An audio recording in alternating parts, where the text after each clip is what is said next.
आज हम देखेंगे कि हम वर्कशीट कैसे बनाते हैं।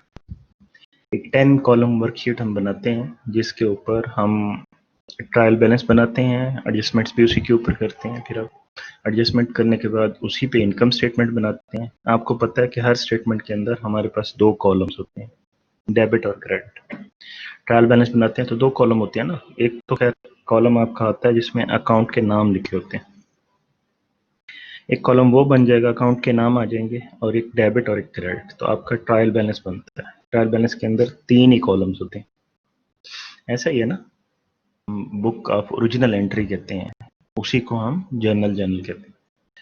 अच्छा, मैं ये बता रहा था कि हमारे पास जो ट्रायल बैलेंस के अंदर वैसे 3 कॉलम्स होते हैं। एक में हमारे पास अकाउंट के टाइटल्स होते हैं, दूसरे में डेबिट, फिर क्रेडिट। फिर हम क्या करते हैं, उसी को एक्सटेंड कर देते हैं, उसी डेबिट क्रेडिट के कॉलम्स को। अकाउंट के नेम तो वही रहते हैं, हम एडजस्टमेंट भी उसी के ऊपर करते हैं, एडजस्टेड ट्रायल बैलेंस भी वहीं पे बन जाएगा। फिर हम वहां से इनकम स्टेटमेंट के आइटम वहीं से शिफ्ट करेंगे आगे, और वहां इनकम स्टेटमेंट बना लेंगे, और फिर वहीं से trial balance, adjusted trial balance से हम शिफ्ट करेंगे अपना आइटम्स जो है आपके बैलेंस शीट के, और बैलेंस शीट बना लेंगे। फिर हम वहीं से शिफ्ट करेंगे कॉलम्स, और वहाँ पे हम ये सारी स्टेटमेंट्स आपकी वहाँ पे बन जाएंगे। ठीक है, कैश फ्लो स्टेटमेंट इसमें नहीं बनाते हम, इसमें हम 2 स्टेटमेंट्स बनाते हैं, और जो आपकी वो होती है अपना owners equity statement, statement of owner equity होती है, वो आपकी समझ लें कि उसी के अंदर ही शो हो रही होती है आपकी।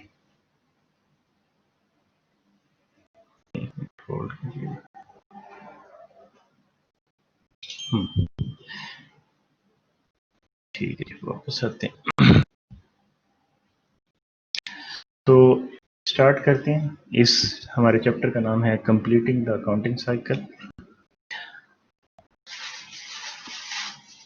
ऑब्जेक्टिव में हमने क्या देखना है कि हम कैसे वर्कशीट प्रिपेयर करते हैं, मेनली हम इसी को देखेंगे, वर्कशीट।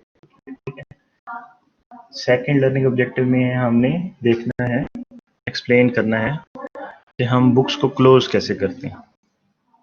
बुक्स को क्लोज करने का मतलब क्या है, कुछ अकाउंट्स को हम क्लोज करते हैं, और वो कौन से अकाउंट्स होते हैं, वो हमारे इनकम स्टेटमेंट के अकाउंट्स होते हैं जो हम क्लोज करते हैं, और एक अकाउंट हमारे पास बैलेंस शीट का भी होता है जिसे हम क्लोज करते हैं।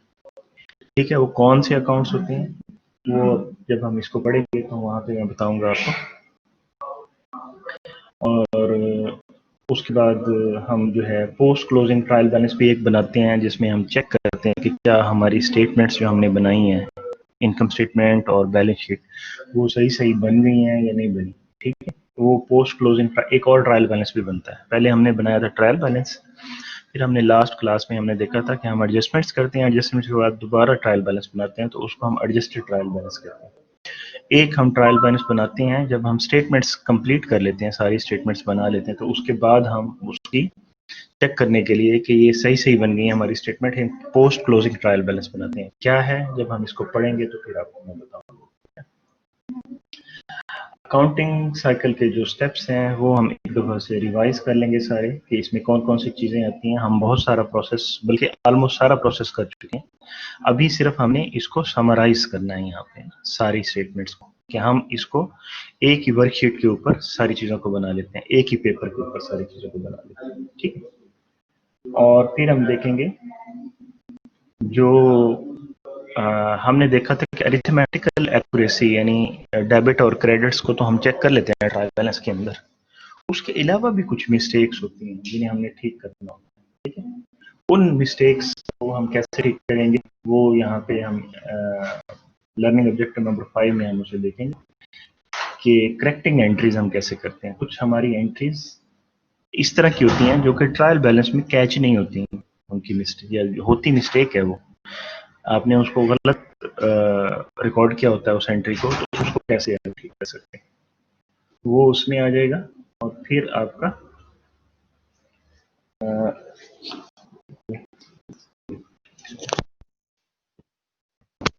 हम क्लासिफाइड बैलेंस शीट को देख लेंगे। उसके बाद क्लासिफाइड बैलेंस शीट आपकी जो फाइनल आपकी बैलेंस शीट होती है उसको आप समझ लें कि हम क्लासिफाइड बैलेंस शीट कहते हैं।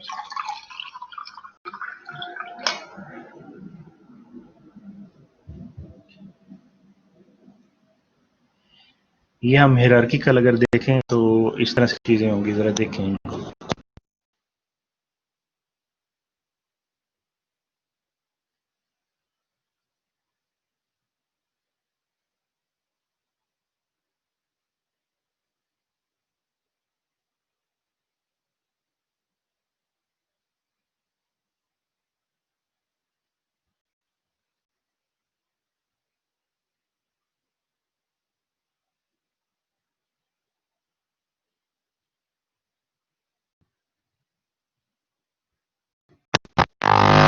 ये तो मैंने आपको वैसे एक ओवरव्यू दिया, अभी हम इसको सारी चीज़ों को डिटेल में देखेंगे।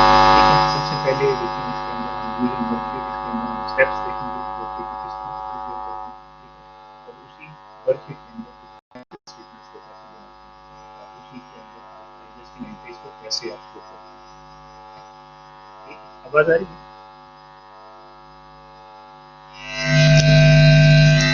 अभी आ रही है आवाज?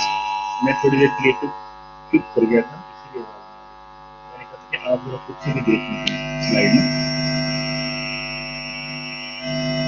ठीक है, आप एक आपका टॉपिक है क्लोजिंग बुक्स, यानी इसमें जो आप अकाउंट्स क्लोज करेंगे, उनकी एंट्री आप करेंगे कि आपने कैसे क्लोज करना है, पोस्ट क्लोजिंग एंट्री को कैसे करेंगे। ठीक है, post closing trial balance closing the books के अंदर जो सारे आपके स्टेप्स साइकिल को जब हम समराइज करेंगे तो उसमें हम रिवर्स एंट्रीज को भी देखेंगे, जो हमारी एंट्रीज जो है जो मिस्टेक्स होंगी, एक तरह की एंट्री होती है जो अगर हम बार बार देखें तो उसको भी हम रिवर्स एंट्री करेंगे, रिवर्स एंट्री को भी हम देखेंगे। जी आवाज नहीं आ रही?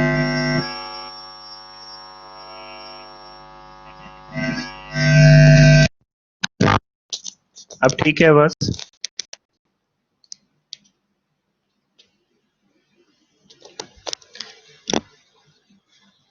चलें, अगर कोई इशू हो आवाज में तो आपने यहाँ बताना है ताकि हम उसको देख सकें। ठीक है, हमने इसको हायरार्किकली देखा कि इसके अंदर किस कौन कौन सी चीजें होंगी। ठीक है, क्लासिफाइड बैलेंस शीट के अंदर आप क्लासिफाइड बैलेंस शीट के जो आइटम्स हैं उनको आप देख लेंगे। क्लासिफाइड बैलेंस शीट के अंदर आपका करंट एसेट्स होते हैं, लॉन्ग टर्म इन्वेस्टमेंट, ये सारी चीजें होती हैं, इनको हम अलग अलग से पढ़ेंगे। तो आज का हमारा टॉपिक यही रहेगा। तो इन सारी चीजों को हम कोशिश करते हैं कवर करने की। ज्यादातर चीजें इसके अंदर नई नहीं है, वही पुरानी चीजें हैं। हम वर्कशीट में वर्कशीट के जो है वो हवाले से हम उस पर्सपेक्टिव से उसको चीजों को देखेंगे। लेकिन सबसे पहले हम स्टार्ट करते हैं हम कौन कौन से स्टेप्स करते हैं वर्कशीट को बनाने के अंदर। ठीक है, मल्टीपल कॉलम्स होते हैं, 10 कॉलम्स होते हैं। 11th कॉलम आपका अकाउंट के जो टाइटल्स हैं वो बन जाता है आपका, और ये बेसिकली आपके अकाउंटिंग रिकॉर्ड का हिस्सा नहीं है। बिल्कुल वैसे ही जैसे हम कहते हैं कि ट्रायल बैलेंस हम अपनी हेल्प के लिए बनाते हैं, वो बेसिकली अकाउंटिंग ट्रायल बैलेंस हम रिपोर्ट नहीं कर रहे होते हैं, वो हम अपने ही आसानी के लिए उसको बनाते हैं। इन द सेम वे ये वर्कशीट भी हम अपनी आसानी के लिए बनाते हैं। ठीक है, और इसमें हम जो प्रोसेस करते हैं वो उसके अगर हम स्टेप्स बनाएं तो 5 स्टेप्स बनते हैं उसके।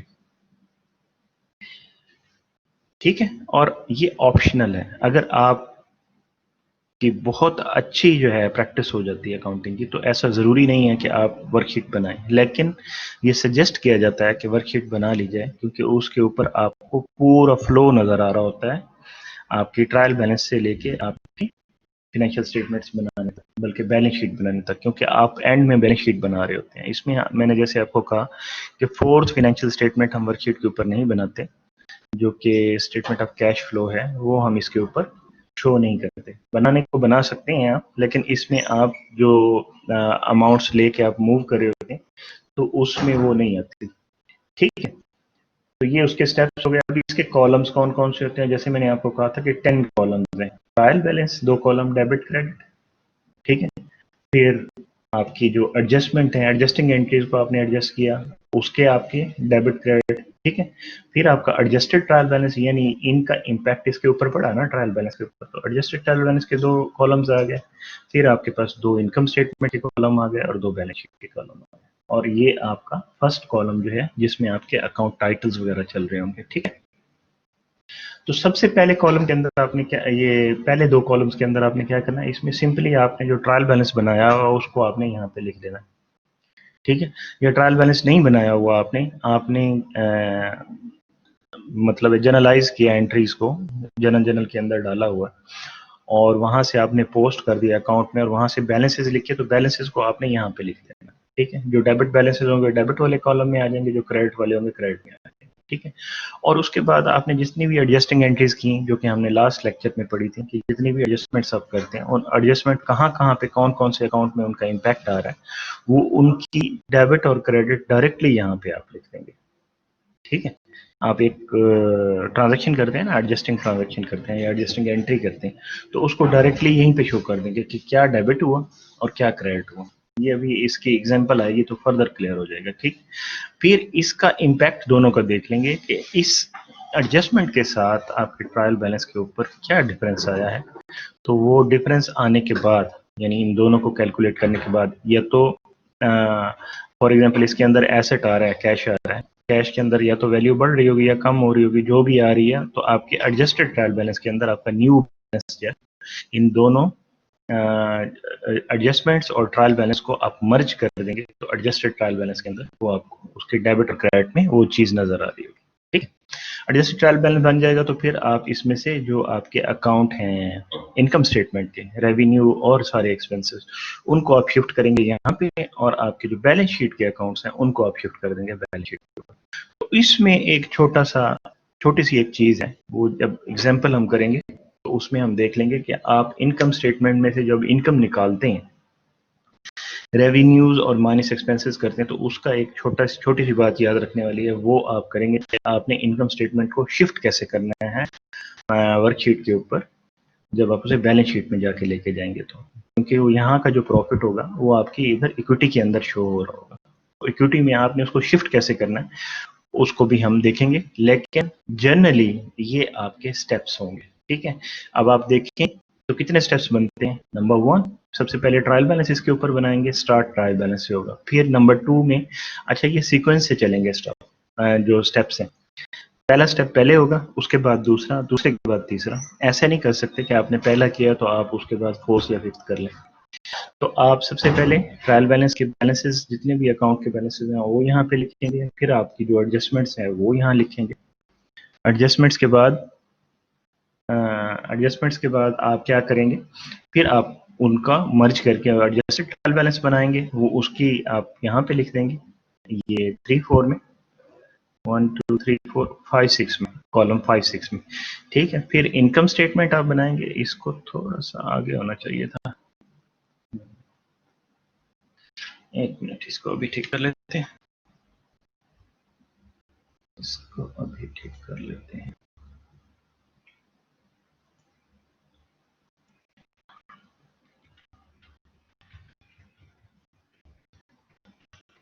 अब सही है, ठीक है, ये अब सही है, इसको भी थोड़ा सा ठीक होने की जरूरत है।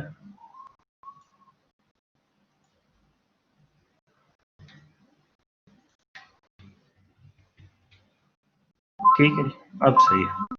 ठीक है, ये इन 2 कॉलम्स के अंदर आपकी एडजस्टमेंट्स आ रही हैं, ये इन 2 कॉलम्स के अंदर आपकी एडजस्टमेंट एंट्रीज आ रही हैं, इसमें एडजस्टेड ट्रायल बैलेंस की एंट्रीज आ रही हैं, और इसमें आपका इनकम स्टेटमेंट आ रहा है नंबर 4 के ऊपर। ठीक है, आप अगर देखें तो यहाँ नीचे लिखा हुआ है कि आप करने क्या जा रहे हैं। ठीक है, extend adjusted balances to appropriate statement columns 4 के अंदर, यानी इनकम स्टेटमेंट के जो कॉलम्स हैं डेबिट और क्रेडिट के, उसमें रेवेन्यूज और एक्सपेंसेस को लेके आएंगे, और फिर आप बैलेंस शीट के अंदर नंबर 5 के अंदर आपकी बैलेंस शीट सबसे आखिर में बनेगी इसके अंदर। ठीक है, सबसे लास्ट में आपकी बैलेंस शीट बनेगी। तो ये आपके 5 स्टेप्स हो गए जो आप करेंगे इसको बनाने के लिए, वर्कशीट को बनाने के लिए। ठीक है, अच्छा जी आगे चलते हैं। मैं क्वेश्चन इसलिए नहीं ले रहा अभी क्योंकि इसकी एग्जाम्पल होगी तो आपके जो कोई थोड़े बहुत डाउट्स हैं तो वो भी क्लियर हो जाएंगे। ठीक है, ये एक्चुअल आपके पास वर्कशीट आ गई। नंबर 1, सबसे पहले पहला स्टेप क्या है, अब स्टेप वाइज चल रहे हैं। पहला स्टेप है prepare the trial balance on the worksheet. तो आपके जो बैलेंसेस आए हैं, ठीक है, वो सारे बैलेंसेस आपने यहाँ पे लिखे। अगर आप गौर करें तो ये वही ट्रायल बैलेंस है जो आपने पिछली क्लास के अंदर जो ट्रायल बैलेंस आपने पढ़ा था, ये वही ट्रायल बैलेंस है। मैं आपको अभी दिखा भी देता हूँ इसको, जस्ट होल्ड, मैं आपको दिखाता हूँ कि इसके अंदर क्या था। लेक्चर 3 के अंदर हमने बनाई थी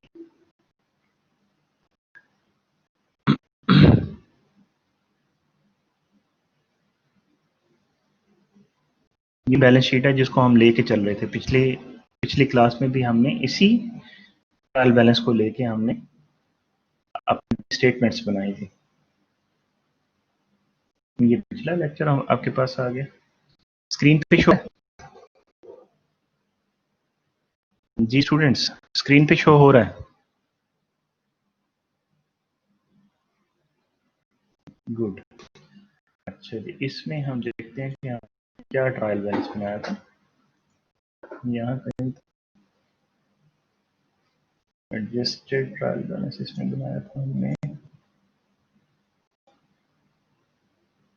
जी, ये तो एडजस्टमेंट्स की थी ना। एडजस्टमेंट से पहले जो ट्रायल बैलेंस आपका बना था वो मैं दिखाना चाहता हूँ आपको।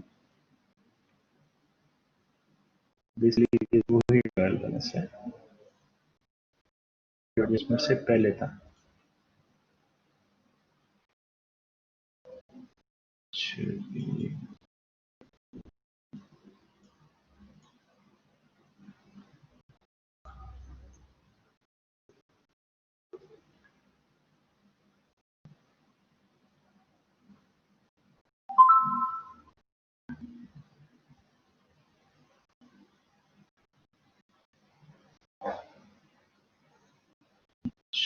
अप्रूव्ड रेवेन्यू बैलेंस था तो सही इसके अंदर। एडजस्टिंग एंट्री से पहले इसका स्टार्ट शीट फिलहाल देख लेता हूँ।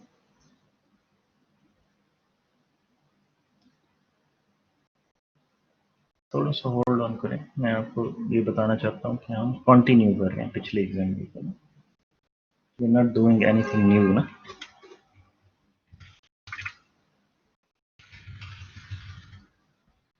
ये हमारा लास्ट लेक्चर है।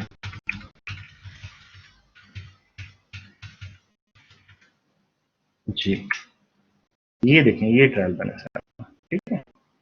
This is the trial balance. इसमें देखिए कैश की फिगर क्या आ रही है, 15,200, सप्लाईज की 2,500, प्रीपेड इंश्योरेंस की 600, इक्विपमेंट की 5,000, नोट्स पेएबल की 5,000, अकाउंट्स पेएबल की 2,500।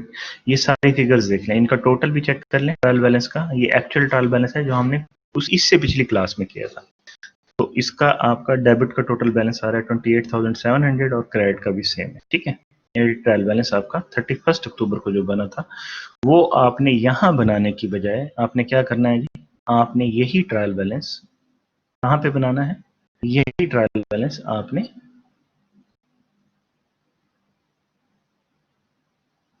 यहाँ पे बनाना है जी। यही ट्रायल बैलेंस आपने यहाँ पे बनाना है, ठीक है। अब देखें वही फिगर्स हैं, वही फिगर्स हैं। ये मैं आपको इसको बड़ा कर देता हूँ। 28,700 आ रहा है, 28,700 आ रहा है। ये देखिए 15,200, 15,200 आ रहा है, 2,500 आ रहा है, 600 आपके ऑफिस इक्विपमेंट आ रहा है, ये 5,000 आपका नोट्स पेबल आ रहा है। अब इसको आप देखें, 15,200, 2,500, 600, 5,000, 500, 4,900। मैं आपको एक बार फिर दिखा देता हूँ, आप कॉलम्स को अच्छी तरह से पहचान लें, क्योंकि इससे हमारा बहुत सारा टाइम बचने वाला है। इसीलिए मैं ये बार बार आपको बता रहा हूँ कि इसको अच्छी तरह से देख लें। ये देखिए 15,200, 2,500, 600, 5,000, 500, 4,900। एक दफा दोबारा देखें, मैं आपको दोबारा दिखा दूं। ये देखें सेम है कॉलम्स। और इसके कॉलम्स देखें, notes payable 5000, accounts payable 2500, unearned revenue 1200, owners capital 10,000, ठीक है, और सर्विस रेवेन्यू 10,000, तो ये आपका टोटल 28,700 बन रहा है। अब दोबारा इधर आके देखें, ये सेम है 5,000, 2,500, 1,200, 10,000 और 10,000, ठीक है। एक दो फिर देखें, is it clear? 10,000, 10,000, owner capital 10,000, service revenue 10,000। इसमें कोई डाउट तो नहीं है किसी को? इसमें कोई डाउट तो नहीं है किसी को? आपका रिस्पॉन्स चाहिए इसके ऊपर कि हम सही सेम जो है ट्रायल बैलेंस को हमने वहां बनाने की बजाय हमने क्या किया, उसी ट्रायल बैलेंस को अगर आप ये कॉलम्स ना लिखें तो ये ट्रायल बैलेंस ही बनाया ना आपने, तो आपने ये दो कॉलम्स के अंदर ट्रायल बैलेंस की वैल्यूज को यहाँ पे शिफ्ट, ठीक है। पहला स्टेप ये हो गया। सेकंड स्टेप में आपने क्या करना था? सेकंड स्टेप में आपने एडजस्टमेंट्स करनी थी। लेट्स सी एडजस्टमेंट्स देखते हैं क्या हो रही। ये आपकी एडजस्टिंग एंट्रीज थी सारी जो आपने की थी, ये भी आपने लास्ट चैप्टर के अंदर की है, ठीक है। सप्लाईज के अंदर क्या किया था? 15,000 सप्लाईज का एक्सपेंस और 1,500 आपने सप्लाईज को क्रेडिट कर, ठीक है। इस तरह से इंश्योरेंस थी आपकी 1 मंथ की इंश्योरेंस आपने रिकॉर्ड की 50, ठीक है। इस तरह से डेप्रिसिएशन एक्सपेंस आपने रिकॉर्ड किया था 40 फॉर दैट मंथ, ठीक है। इक्विपमेंट का जो एक्यूमुलेटेड डेप्रिसिएशन है वो 40 आपने उसमें रिकॉर्ड कर लिया था, क्रेडिट कर लिया था। इसी तरह से अनअर्न्ड सर्विस रेवेन्यू कन्वर्ट हुआ था 400 से रेवेन्यू के अंदर। ये सारी आपने एडजस्टिंग एंट्रीज पिछले चैप्टर में कर चुके हैं आप। मैं एक दो फिर दिखा देता हूँ, ठीक है। पिछले चैप्टर से, ये पिछला चैप्टर है, सी इसमें ये हमने इनको अंडरस्टैंड किया था। ये देखें ये एंट्री हुई है ना, सप्लाईज एक्सपेंस 1,500 और सप्लाईज 1,500 से आपका क्रेडिट, ठीक है। ये एंट्री आप कर चुके हैं, ठीक है। इन सारी चीजों को आप ऑल देख चुके हुए हैं। तो दोबारा आते हैं इसमें, देखें सेट,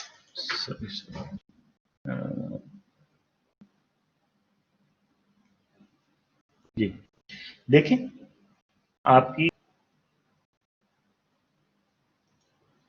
आपकी ये देखें सप्लाईज एक्सपेंस, ये वही एंट्री है ना। इसी तरह से ये सारी एंट्रीज हमने वहां की, तो ये सारी एंट्रीज आपकी देखें। अगर आप इसको जनरल के ऊपर देखते हैं, जनरल के ऊपर, तो आप इसको ट्रांजैक्शंस को डेबिट और क्रेडिट में शो कर रहे हैं, तो ये डेबिट और क्रेडिट के जो कॉलम्स हैं इनको आप रिस्पेक्टिवली कहाँ पे लेके जाएंगे?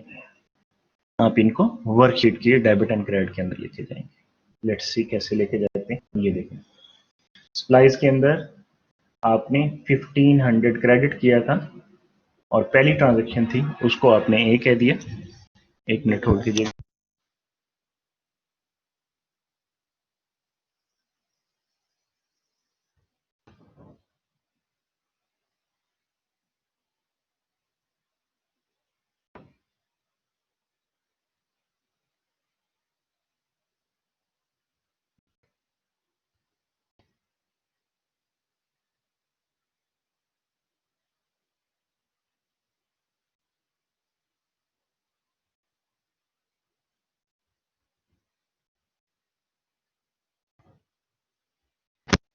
अच्छा जी, अब आप देखें यहाँ पे जो आपने एडजस्टमेंट्स की हैं। पहली एडजस्टमेंट आपने की थी कि आपने सप्लाईज यूज़ कर ली थी अक्टूबर के महीने में 1,500 से, ठीक है। दूसरी में क्या था, आपने आपका जो इंश्योरेंस प्रीपेड इंश्योरेंस थी वो एक्सपायर हो गई थी एक मंथ की $50 से, ठीक है। सी में क्या किया था आपने, आपका डेप्रिसिएशन एक्सपेंस हुआ था आपकी जो sir is it necessary to fill the column of P R in journal? P R क्या होता है? पी आर को देखें जरा, जनरल पे पी आर क्या होता है जी, आप क्या कहना चाह रहे हैं?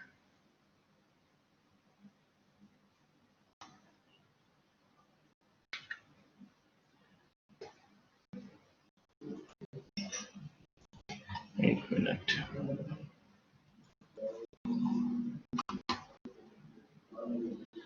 एक मिनट, पीआर को देखते हैं, पीआर किसे कहा है आपने, पीआर किसे कहा आपने, हाँ कहाँ है पीआर, पीआर पोस्टेड रेफरेंस। जी ये असल में जनरल में जरूरी इसलिए होता है कि आप ट्रैक करते हैं ना, जनरल से ट्रैक करते हैं कि आपने कहाँ पोस्ट की। हमने ये पढ़ा था कि इसके अंदर हम क्या लिखते हैं, ये रेफरेंस वाले कॉलम को कह रहे हैं ना, इसमें हम देखते हैं कि ये 631 क्या होगा, कौन जवाब देगा इसका, ये हमने पढ़ा था। ये 631 बेसिकली आपका सप्लाईज एक्सपेंस का जो लेजर है या टी अकाउंट है, जो अकाउंट है उसका ये नंबर है, जो आपने चार्ट ऑफ अकाउंट में पढ़ा था। ठीक, तो ये आप ट्रेस करते हैं कि ये एंट्री पोस्ट कहाँ हुई है। ठीक है, और जब आप वहां पे लिखते हैं तो वहां पे भी आप जब स्टैंडर्ड फॉर्म ऑफ अकाउंट लिखते हैं तो उसमें भी रेफरेंस लिखते हैं कि आप वहां पे रेफरेंस में क्या लिखते हैं, वहां पे आप रेफरेंस में लिखते हैं ये पेज नंबर, जर्नल का पेज नंबर लिखते हैं, J2 वहां पे लिखते हैं। ठीक है, तो ये आपका अकाउंट नंबर है, इसका सप्लाई अकाउंट में जिसका अकाउंट नंबर ये है, आपने वहां अमाउंट को 1500 डेबिट को आपने पोस्ट कर दिया है, वहां पे आप इसको ट्रांसफर कर दिया आपने, वहां से फिर आपने बैलेंस लेके फिर आप उसको ट्रायल बैलेंस में लेके। ठीक है, वैसे जनरल के अंदर यही होता है। तो अब ही हम एडजस्टिंग एंट्रीज के साथ क्योंकि एडजस्टेड ट्रायल बैलेंस बनाते हैं तो इसमें भी सेम ही है, लेकिन ये प्रोसेस आपका कह लें कि ट्रायल बैलेंस बनने के बाद का है और इससे आप एडजस्टेड ट्रायल बैलेंस बनाते हैं। राइट, तो आप ये आपका बेसिकली लिखना जरूरी होता है जनरल के अंदर, आपको पता होना चाहिए। अगर यहाँ पे आपने अकाउंट का टाइटल कुछ और लिख दिया और अकाउंट का नंबर कुछ और लिख दिया तो इसका मतलब आपने ये जो अमाउंट ट्रांसफर की है वो गलत अकाउंट को ट्रांसफर कर, नाम तो सही है ये। अब हम देखेंगे कि जो मिस्टेक्स हम करते हैं वो कौन कौन सी मिस्टेक्स होती हैं। ठीक है, is that clear, is that clear, मौजूद हैं क्लास में? आज लगता है क्लास हो रही है, सुबह नहीं हुई अभी। अच्छा जी, तो ये हमारी इंश्योरेंस एक्सपायर हुई थी, उसकी एंट्री थी बी। सी आपकी डेप्रिसिएशन एक्सपेंस की एंट्री, सी को देखें, सी कहाँ पे नजर आ रहा है आपको, ए बी, ये सी है। ठीक है, 40 से आपका एक्यूमुलेटेड डेप्रिसिएशन हो गया और सी से ही आपका डेप्रिसिएशन एक्सपेंस भी हुआ होगा। डेप्रिसिएशन एक्सपेंस यहाँ से देख लें आप, ये डेप्रिसिएशन एक्सपेंस सी से। ठीक है, ये 40, तो आपका सी ये हो गया। डी क्या था, सर्विस रेवेन्यू अर्नड, आपने service revenue unearned service revenue के अंदर आपने आपने ऑलरेडी क्या किया हुआ था, आपने हुआ था एडवर्टाइजिंग के, और एक पास हो गया तो एक मंथ का एक्सपेंस आपका अर्निंग में आपने उसको ले लिया। ठीक है, ये इसी तरह से ये जितनी भी एडजस्टमेंट्स हमने पिछले लास्ट चैप्टर में की थी, अगर आपको कोई इशू हो इन एडजस्टमेंट्स में तो you go back to the last chapter, you will see कि आपने क्या एडजस्टमेंट्स की थी। वो सारी एडजस्टमेंट्स आपने यहाँ पे शो कर दी हैं डेबिट और क्रेडिट में, बिल्कुल वैसे ही जैसे आपने उनको शो किया था अपना, ये जैसे आप उनको शो करते हैं जनरल के ऊपर, जैसे आपने उनको यहाँ पे रिकॉर्ड किया, आपने वैसे ही डेबिट कॉलम के अंदर डेबिट लिख दिया उसको।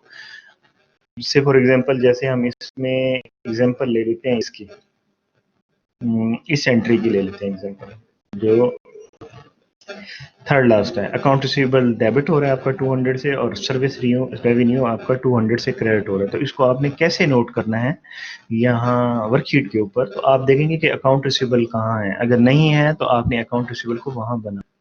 अब यहाँ पे देखें अकाउंट रिसीवेबल कहाँ है, कहाँ पे हो सकता है अकाउंट रिसीवेबल नॉर्मली कहाँ पे होता है जी, अकाउंट रिसीवेबल स्टार्ट नहीं होता है ना, ऊपर ही होता है। लेकिन आपने जब ट्रायल बैलेंस बनाया तो उसमें वही अकाउंट लिखे जो आपके पास अकाउंट ओरिजिनली मौजूद थे, उसमें आपके पास अकाउंट रिसीवेबल का अकाउंट नहीं था। ठीक है, तो अब आपने अकाउंट रिसीवेबल लिखना है तो आप कहाँ से लिखेंगे, ई, ये आपने लिखा जी अकाउंट रिसीवेबल, नीचे लिखेंगे वो सारे अकाउंट्स जो आपके पास नए अकाउंट बन रहे हैं उनको आपने यहाँ से जहाँ तक आपकी वो थी ट्रायल बैलेंस थी, ट्रायल बैलेंस आपकी यहाँ तक है ना, उसके बाद जितने भी नए अकाउंट आ रहे हैं वो यहाँ से यहाँ लिख रहे हैं। ये देखिए ये टोटल्स आपको यहाँ पे शो हो रहे हैं 28,700। उसके बाद कोई भी नया अकाउंट इसके अंदर आया है तो आपने उसको नीचे लिख दिया। ठीक है, ये नीचे लिखते जा रहे हैं। तो अकाउंट रिसीवेबल आपने यहाँ नीचे लिखा, ये पहले नहीं था आपके ट्रायल बैलेंस के अंदर। तो अकाउंट रिसीवेबल क्योंकि डेबिट हो रहा है तो आपने डेबिट कर दिया। 200 से। ई उसको इसलिए लिख रहे हैं कि हमारे पास यहाँ हम उसको मार्क कर रहे हैं, यहाँ उसको हमने उसकी किया है कि किस किस तरह से हम कर रहे हैं। आप ना भी लिखना चाहें तो इट्स ओके। आपने आपकी ये एंट्री है अकाउंट रिसीवेबल की 200 की, और इसके अगेंस्ट क्या हुआ है, आपको रेवेन्यू मिला है, तो रेवेन्यू के अंदर भी 200 जा रहा होगा, तो सर्विस रेवेन्यू आपका ये इसके अंदर भी 200 आ रहा है। ये थोड़ा सा ऊपर नीचे हुआ होगा, हाँ ये थोड़ा सा डिस्टर्ब है, इसको थोड़ा सा ऊपर होना चाहिए, यहाँ पे होना चाहिए। तो सर्विस रेवेन्यू के अंदर आपका 200, ठीक है। ये देखें अकाउंट रिसीवेबल डेबिट और सर्विस रेवेन्यू क्रेडिट। तो यहाँ पे देखें अकाउंट रिसीवेबल आपका डेबिट हो गया, डेबिट के कॉलम में आ रहा है एडजस्टमेंट के, और आपका सर्विस रेवेन्यू 200 आपका क्रेडिट के कॉलम में आ रहा है। ये थोड़ा सा इसकी अलाइनमेंट खराब हुई हुई है, इसको थोड़ा सा ऊपर करना पड़ेगा, ठीक है। हम इसको एडजस्ट कर सकते हैं, आप थोड़ा सा इसको कर लीजिएगा स्लाइड खोल के। तो ये आपका ये सर्विस रेवेन्यू के सामने आ रहा है, बल्कि देखें यहाँ पे कुछ नहीं है ना, सर्विस रेवेन्यू के अंदर एंट्री एक से ज्यादा है, अलाइनमेंट सही है इसकी। ये 400 भी इसी की एंट्री थी।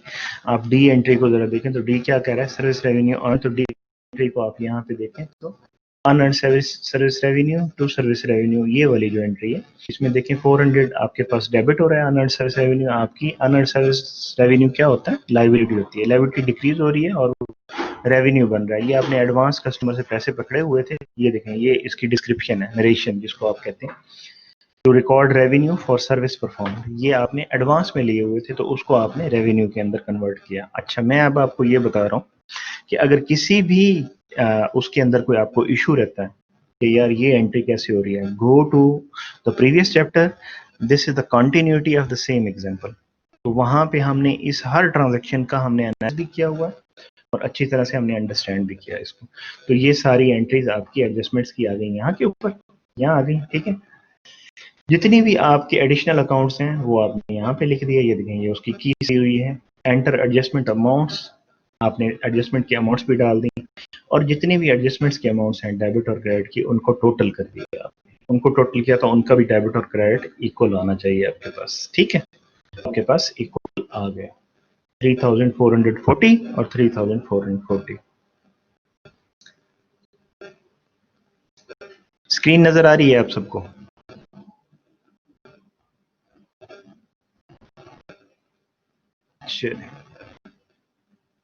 गुड गुड, ठीक है। अब आपका थर्ड स्टेप आएगा कि आपने एडजस्टेड ट्रायल बैलेंस बनाना है। एडजस्टेड ट्रायल बैलेंस कैसे बनाएंगे, ये देखें ये स्प्लाइस यहाँ 2500 डेबिट में शो हो रहा है, यहाँ स्प्लाइस 1500 से आपने एडजस्टमेंट किया क्रेडिट के अंदर, तो इस दोनों को मर्ज करेंगे तो क्या रिजल्ट आएगा आपके पास, कौन बताएगा? 2500 डेबिट और 1500 क्रेडिट, तो क्या निकलेगा इसमें से आपके पास? 1000 क्या चीज, डेबिट। तो आप यहाँ पे साइज के आगे यहाँ 1000 डेबिट लिखेंगे, जिसके अंदर कोई चेंज नहीं हुई, उस वैल्यू को आपने सिंपली यहाँ से उठा के यहाँ लिख देना। कैश के अंदर कोई चेंज नहीं हुई, 15,200 ये एज इट इज यहाँ पे आ जाएगा। इन दोनों को मर्ज कर देंगे आप, यहाँ पे आपके पास 1000 आ जाएगा। इनको मर्ज करेंगे, प्रीपेड इंश्योरेंस आपकी यहाँ 600 से डेबिट है और यहाँ क्रेडिट हो रही है 50 से, तो यहाँ पे आपके पास क्या आएगा, क्या आएगा यहाँ पे, यहाँ 550 डेबिट आएगा, बिल्कुल सही है। अब हम अगली स्लाइड पे चलते हैं, यही काम अगली स्लाइड पे उसने किया, देखिए 15,200 को एज इट इज ट्रांसफर किया, इन दोनों को मर्ज किया, 1000 आ गया, इन दोनों को मर्ज किया, 550 आ गया, इन दोनों को नहीं, इसको इसमें तो कोई एडजस्टमेंट नहीं है, इसकी वैल्यू एज इट इज उठा के यहाँ लिख दी, इसमें भी कोई एडजस्टमेंट नहीं है, इसमें भी नहीं है, जिसमें एडजस्टमेंट नहीं है उसको एज इट इज लिख दिया, और जहाँ डेबिट और क्रेडिट दोनों चीजें हैं उनका जो भी बैलेंस बना है आपका, उनको एडजस्ट करने के बाद वो बैलेंसेस आपने वहां पे लिख दी। तो ये आपका एडजस्टेड ट्रायल बैलेंस बन गया। तो एडजस्टेड ट्रायल बैलेंस में अगेन आप चेक करेंगे कि आपके टोटल डेबिट्स और टोटल क्रेडिट सेम है या नहीं है, ठीक है। तो इसमें आप ये देखें कि टोटल आपके एडजस्टेड ट्रायल बैलेंस के सेम होने चाहिए, दोनों साइड सेम होने चाहिए, ये दोनों साइड से सेम आ गई आपकी। अब आपने क्या करना है, अब आपने इनकम स्टेटमेंट जब बनाते थे आप, पीछे आपने पिछले चैप्टर में भी इनकम स्टेटमेंट बनाई थी और उससे पिछले में भी बनाई थी। पिछले चैप्टर में हमने एडजस्टेड ट्रायल बैलेंस के बाद हमने इनकम स्टेटमेंट बनाई थी और उससे पिछले चैप्टर में हमने ट्रायल बैलेंस से इनकम स्टेटमेंट बनाई थी। तो यहाँ आप क्या करेंगे, एडजस्टेड ट्रायल बैलेंस से आप इनकम स्टेटमेंट के जो अकाउंट्स हैं वो उठा लेंगे। तो इनकम स्टेटमेंट के अकाउंट्स कौन कौन से होते हैं, कौन बताएगा, जरा बताएं इससे पहले कि मैं अगले स्टेप पे जाऊं। जी, रेवेन्यूज के और एक्सपेंसेस के सारे अकाउंट्स की वैल्यूज आप शिफ्ट कर देंगे आगे इनकम स्टेटमेंट की डेबिट और क्रेडिट में। आपको पता है रेवेन्यूज के जो अकाउंट्स होते हैं उनका जो बैलेंस होता है वो क्रेडिट बैलेंस होता है, वो क्रेडिट वाली साइड पे मूव कर जाएंगे, और जो आपके एक्सपेंसेस होते हैं वो डेबिट होते हैं तो वो डेबिट वाली साइड पर जाएंगे। हम यहाँ पे देखते हैं हमारे पास रेवेन्यू कहाँ नजर आ रहा है, सर्विस रेवेन्यू। इसकी जो आपकी वैल्यू एडजस्टेड ट्रायल बैलेंस में शो हो रही है 10,600, तो ये आपकी क्रेडिट वाली साइड, ये आपकी ये वाली, ये आप यहाँ से उठाएंगे और इसको उठा के मूव कर देंगे यहाँ पे इनकम स्टेटमेंट के अंदर। इसी तरह से जो आपके एक्सपेंसेस हैं, सैलरी एक्सपेंस आपका बन रहा है एडजस्टेड ट्रायल बैलेंस के अंदर 1200, इसको आप ये यहाँ से उठाना है और डेबिट में मूव कर देना है, ठीक है। इन द सेम वे आप इसको इस तरह से सारी वैल्यूज को आप मूव कर देंगे जो रेवेन्यूज और एक्सपेंसेस के साथ रिलेट करती होंगी income statement. First step trial balance, second step adjustment, third adjusted trial balance merge करके, ठीक है, दोनों को, फिर थर्ड इनकम स्टेटमेंट के अकाउंट को आगे आपने शिफ्ट कर दिया। सी 10,600 शिफ्ट हो गया, सैलरीज एक्सपेंस शिफ्ट हो गया, यहाँ से ये डेबिट में थे, यहाँ पे भी डेबिट में शो हो रहे हैं, ये 900 ये भी यहाँ शो हो रहे हैं। ये सिंपली आपने शिफ्ट करना है, ठीक है, सिंपली शिफ्ट करना है। जो क्रेडिट वाली साइड आपने शिफ्ट करनी है, यहाँ पे सिर्फ रेवेन्यूज को शिफ्ट करना है, जो डेबिट वाले करनी है सिर्फ एक्सपेंसेस को करना है। आपकी अकाउंट को आपने यहाँ शिफ्ट नहीं करना आगे इनकम स्टेटमेंट के अंदर, क्योंकि इनकम स्टेटमेंट के अंदर सिर्फ रेवेन्यूज और एक्सपेंसेस आते हैं। क्लियर, क्लियर है ये, क्लियर है जी। अच्छा, अब आप देखते हैं ये इनका बैलेंस जो है वो डेबिट्स और क्रेडिट का बैलेंस सेम नहीं है, और ये सेम नहीं आएगा। अगर सेम हो जाएगा तो इसका क्या मतलब होगा, इनकम स्टेटमेंट में डेबिट्स और क्रेडिट सेम हो जाएंगे तो उसका क्या मतलब होगा, कोई मुझे जरा बताएगा, any of you, let's see के जी, इसका मतलब होगा कि ना प्रॉफिट है ना लॉस है, ठीक है, नो प्रॉफिट नो लॉस। और अगर आपके रेवेन्यूज की वैल्यू एक्सीड कर रही है एक्सपेंसेस से, यानी आपकी क्रेडिट की वैल्यू एक्सीड कर रही है आपके एक्सपेंसेस से, तो वो आपको शो कर रही होगी, वो आपको क्या शो कर रही होगी, वो आपको शो कर रही होगी प्रॉफिट, बिल्कुल। और अगर आपके डेबिट साइड एक्सीड कर जाएगी क्रेडिट साइड से, तो वो क्या शो करेगी, लॉस शो करेगी, लूज नहीं लॉस, ठीक है। तो इसका मतलब है आपके इनकम स्टेटमेंट के अंदर जब आप डेबिट और क्रेडिट को टोटल्स करते हैं उनका, तो वो सेम नहीं आएगा, ठीक है। वो इसी सूरत में सेम होगा जब आपके पास डेबिट्स और क्रेडिट इक्वल होंगे, जब no profit no loss, right. तो आपका ये इसमें डिफरेंस आ गया। अब डिफरेंस आ गया तो यही चीज मैं आपको बता रहा था, ये आपकी छोटी सी चीज है जिसको आपने देखना कि यहाँ आपने प्रॉफिट को शो कैसे करना है। सो अगले स्टेप में आप दिखाएंगे प्रॉफिट को। ये देखिए नेट इनकम आ गई, आपका जितना भी डिफरेंस है, यानी आपका आपके रेवेन्यूज एक्सीड कर गए ना, तो आपका रेवेन्यू की साइड बड़ी हो गई और डेबिट की साइड छोटी हो गई आपकी इनकम स्टेटमेंट के अंदर। तो आपका जो डिफरेंस आएगा इन दोनों को सब्ट्रैक्ट करने के बाद, उस डिफरेंस को आपने नीचे लिख देना है और उसको नेट इनकम लिखना है और डेबिट साइड पे लिखना है, ताकि उनका डेबिट और क्रेडिट सेम हो जाए, ठीक है, इनका डेबिट और क्रेडिट सेम हो जाए। तो आपने क्या करना है, उसको आपने डेबिट साइड के ऊपर लिख के यहाँ नेट इनकम में लिख दें, तो आपका ये डेबिट और क्रेडिट इक्वल होगा। Is this point clear, clear है ये point, is this point clear, चल गुड। अच्छा जी, अब आपका जैसे ही ये स्टेप आपने किया, नेट इनकम आपने या नेट लॉस होगा तो उसको आप क्रेडिट साइड पे लिखेंगे, क्योंकि फिर आपकी डेबिट साइड बड़ी होगी, ठीक है। लेकिन यहाँ पे एक चीज इंपॉर्टेंट है अंडरस्टैंड करने वाली। अब आपका जो फिफ्थ स्टेप है, फिफ्थ स्टेप में आपने क्या करना, फोर्थ स्टेप में आपने इनकम स्टेटमेंट के अंदर जो इनकम स्टेटमेंट के आपके अकाउंट्स थे उनको आपने लिख दिया डेबिट और क्रेडिट साइड पे, और जो आपने डिफरेंस था वो आपने इक्वेट कर दिया, डेबिट और क्रेडिट को इक्वल कर दिया। अगर आपकी क्रेडिट साइड बड़ी थी आपने डेबिट साइड के अंदर डाल देना है जो डिफरेंस, और अगर आपकी डेबिट साइड बड़ी होगी तो फिर आपने क्रेडिट साइड में लॉस को डाल देना। ठीक है, क्योंकि यहाँ प्रॉफिट आ रहा है तो इसीलिए आपने इसको डेबिट साइड पे डाला। तो ये आपका फोर्थ स्टेप हो गया। फिफ्थ स्टेप में आपने क्या करना, आपने देखना है कि आपके एसेट्स, लाइबिलिटीज, इक्विटी और इक्विटी से रिलेटेड अकाउंट यानी ड्राइंग्स वगैरह, वो सारी आपने शिफ्ट कर देनी है बैलेंस शीट वाली। आपने शिफ्ट कर दी। देखें कैश था, आपने अब ये पिछले कॉलम्स को नहीं देखना, एडजस्टेड ट्रायल बैलेंस के कॉलम को देखना है। यहाँ से वैल्यू उठाई, यहाँ पे लिख दी बैलेंस शीट के अंदर, क्योंकि ये एसेट अकाउंट है। यहाँ से वैल्यू उठाई सप्लाईज की, इसको यहाँ शिफ्ट कर दिया। यहाँ से वैल्यू उठाई, यहाँ से यहाँ शिफ्ट कर दी। ये क्या चीज है, प्रीपेड इंश्योरेंस 550। ऑफिस इक्विपमेंट है 5000, यहाँ से उठाई यहाँ शिफ्ट कर दी। अब ट्रायल एडजस्टेड ट्रायल बैलेंस बनाने के बाद सिर्फ आपने वैल्यूज को ट्रांसफर करना है। ठीक है, जो एसेट्स, लाइबिलिटीज, इक्विटी और इक्विटी से रिलेटेड जो अकाउंट्स है उनको आपने ट्रांसफर करना है बैलेंस शीट के ऊपर, और जो रेवेन्यूज और एक्सपेंसेस के अकाउंट है उनको आपने ट्रांसफर करना है इनकम स्टेटमेंट के कॉलम्स के अंदर। ठीक है, तो ये आपने सारे ट्रांसफर कर लिए। ठीक है, यहां तक इनकम के अलावा सबको टोटल किया तो वो टोटल इक्वल नहीं आएगा, आपका इक्वल नहीं आएगा। यहाँ पे भी डेबिट एंड क्रेडिट में फर्क आएगा, और ये डेबिट एंड क्रेडिट में फर्क किस वजह से आएगा, ये आपके प्रॉफिट या लॉस की वजह से आएगा, क्योंकि आपकी इक्विटी या तो अंडर स्टेट हो रही होगी या ओवर स्टेट हो रही होगी। आपकी इक्विटी की वैल्यू अंडर स्टेट हो रही होगी या ओवर स्टेट हो रही होगी। अच्छा, अगर आपका प्रॉफिट है जो आपने यहाँ पे डेबिट साइड पे लिखा है इनकम स्टेटमेंट में, इस इन दोनों कॉलम्स को डेबिट क्रेडिट को इक्वल करने के लिए अगर आपने यहाँ डेबिट साइड पे लिखा है तो बेसिकली इसने इक्विटी को इंक्रीज किया ना आपके, ये आपका क्या है, प्रॉफिट है ना।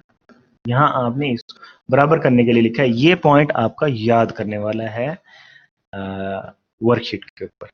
ठीक है, आप जब इसको शिफ्ट करेंगे बैलेंस शीट के ऊपर तो आपकी इक्विटी इंक्रीज हो रही है ना, तो इक्विटी इंक्रीज होती है तो क्रेडिट होती है, तो इसको आपने यहां से जब शिफ्ट करना है तो क्रेडिट साइड पे शिफ्ट करना है। मैं फिर रिपीट कर रहा हूँ, आपकी जो नेट इनकम है उसको आपने जब वर्कशीट के ऊपर लिखना है तो डेबिट साइड के ऊपर लिखना है, नेट इनकम या नेट प्रॉफिट। ठीक है, प्रॉफिट को आपने डेबिट साइड पे लिखना है वर्कशीट के अंदर, और जब उस प्रॉफिट को आपने ट्रांसफर करना है बैलेंस शीट के ऊपर तो आप उसको क्रेडिट में ट्रांसफर करेंगे, क्रेडिट साइड पे। देखें, ये यहाँ डेबिट साइड में आपने शो किया था, लेकिन इसको आपने उठा के लिखा कहाँ पे है, क्रेडिट साइड पे लिखा। यहाँ आपने टोटल्स किया, टोटल इक्वल नहीं आया, इसको उठाया यहाँ डाला, तो ये आपकी शीट भी बैलेंस हो गई 22,450 to 2,450। ले जी, आपने तो वर्कशीट बना ली। नेट लॉस आएगा तो वो आपकी इक्विटी को क्योंकि डिक्रीज कर रहा होगा, तो उसको आप जब बैलेंस शीट के कॉलम में लिखेंगे तो उसको डेबिट साइड के ऊपर लिखेंगे, जबकि आपका नेट लॉस किस वक्त आएगा, जब आपके एक्सपेंसेस एक्सीड कर जाएंगे आपके रेवेन्यूज से, यानी आपका एक्सपेंसेस का जो टोटल है वो बड़ा होगा, ये टोटल बड़ा हो जाएगा, ये छोटा हो जाएगा। तो इन यहाँ पे टोटल्स करने के लिए आप नेट लॉस को इनकम स्टेटमेंट के अंदर क्रेडिट साइड पे लिखेंगे। नहीं, ब्रैकेट में लिखने की जरूरत नहीं है। आप डेबिट और क्रेडिट साइड का मतलब क्या है, इंक्रीज और डिक्रीज ही है ना। यहाँ इनकम स्टेटमेंट के ऊपर आप उसको ब्रैकेट्स नहीं डालेंगे, ना ही साइन डालेंगे। यहाँ पर आपका साइन का जो काम है वो प्लस और माइनस से हो रहा है, दोनों चीजों से हो रहा है। ठीक, I hope it is clear. आप इसको गो थ्रू करें, अगर प्रॉब्लम हो एडजस्टिंग एंट्रीज का तो पिछले चैप्टर को देख लें। ये सारी वही एडजस्टिंग एंट्रीज हैं जो हमने पिछले चैप्टर के अंदर विद एनालिसिस की थी। ठीक है, उसी एग्जांपल को लेके बुक वाला चल रहा है। तो आपकी जो वर्कशीट है वो कैसे बनती है, उसमें जो 5 स्टेप्स होते हैं वो कौन कौन से होते हैं, ये देखिए 5वां स्टेप है। ठीक है, ये आपके सारे स्टेप्स कंप्लीट हो गए, आपने वर्कशीट बना है। ठीक है, अब आपके पास चेक करने के लिए जी आएगा, पेपर में आएगा। ऑनलाइन पेपर है तो आपने एक्सेल शीट के ऊपर करना होगा तो इजी होगा आपके लिए, मुश्किल नहीं होगा। अच्छा, रिव्यू क्वेश्चन देखें, नेट इनकम इज शोन। अब वही क्वेश्चन कर रहा है जो इसमें जो चीज याद रखने वाली है वर्कशीट के अंदर ना, कहाँ नेट इनकम को शो करते हैं, in the income statement debit column, income statement के 2 कॉलम है, डेबिट क्रेडिट। बैलेंस शीट के 2 कॉलम है, डेबिट क्रेडिट। एडजस्टमेंट्स के, एडजस्टेड ट्रायल बैलेंस के 2 कॉलम है, डेबिट क्रेडिट। एडजस्टमेंट्स के 2 कॉलम है, डेबिट क्रेडिट। ट्रायल बैलेंस के 2 कॉलम है, डेबिट क्रेडिट। सबसे पहले आपके ट्रायल बैलेंस के 2 कॉलम्स आ गए, डेबिट और क्रेडिट। फिर आपके एडजस्टमेंट्स के 2 कॉलम आ गए, डेबिट और क्रेडिट। फिर आपके एडजस्टेड ट्रायल बैलेंस के 2 कॉलम आ गए, डेबिट क्रेडिट। फिर इनकम स्टेटमेंट के 2 कॉलम आ गए, डेबिट और क्रेडिट। और फिर बैलेंस शीट के 2 कॉलम आ गए, डेबिट और क्रेडिट। अगर आप ये देखें तो ये 10 कॉलम बनते हैं आपके, ठीक है। और पहले कॉलम के अंदर यानी टोटल आप के 11 कॉलम्स आप बनाते वर्कशीट के अंदर। अभी इसके अंदर आपसे वो पूछ रहा है कि नेट इनकम को कहाँ शो करो वर्कशीट के अंदर। Income statement debit column only, balance sheet debit column only, income statement credit column and balance sheet debit column. Income statement debit column only का मतलब ये है कि आप सिर्फ इनकम स्टेटमेंट में शो करेंगे और बैलेंस शीट में नहीं शो करेंगे, जबकि ये तो गलत है। इनकम को तो आप बैलेंस शीट में ट्रांसफर करते हैं ना, तो ओनली वाला तो गलत हो गया, ठीक है। जबकि आप इसको इनकम स्टेटमेंट के डेबिट कॉलम में शो करते हैं, अभी हमने देखा, लेकिन ओनली वाली बात गलत है, ठीक है। तो ये रॉन्ग हो गया। Balance sheet debit column only, तो आप इनकम को लेके कहां से आ रहे हैं, ये चीज भी देखने वाली है।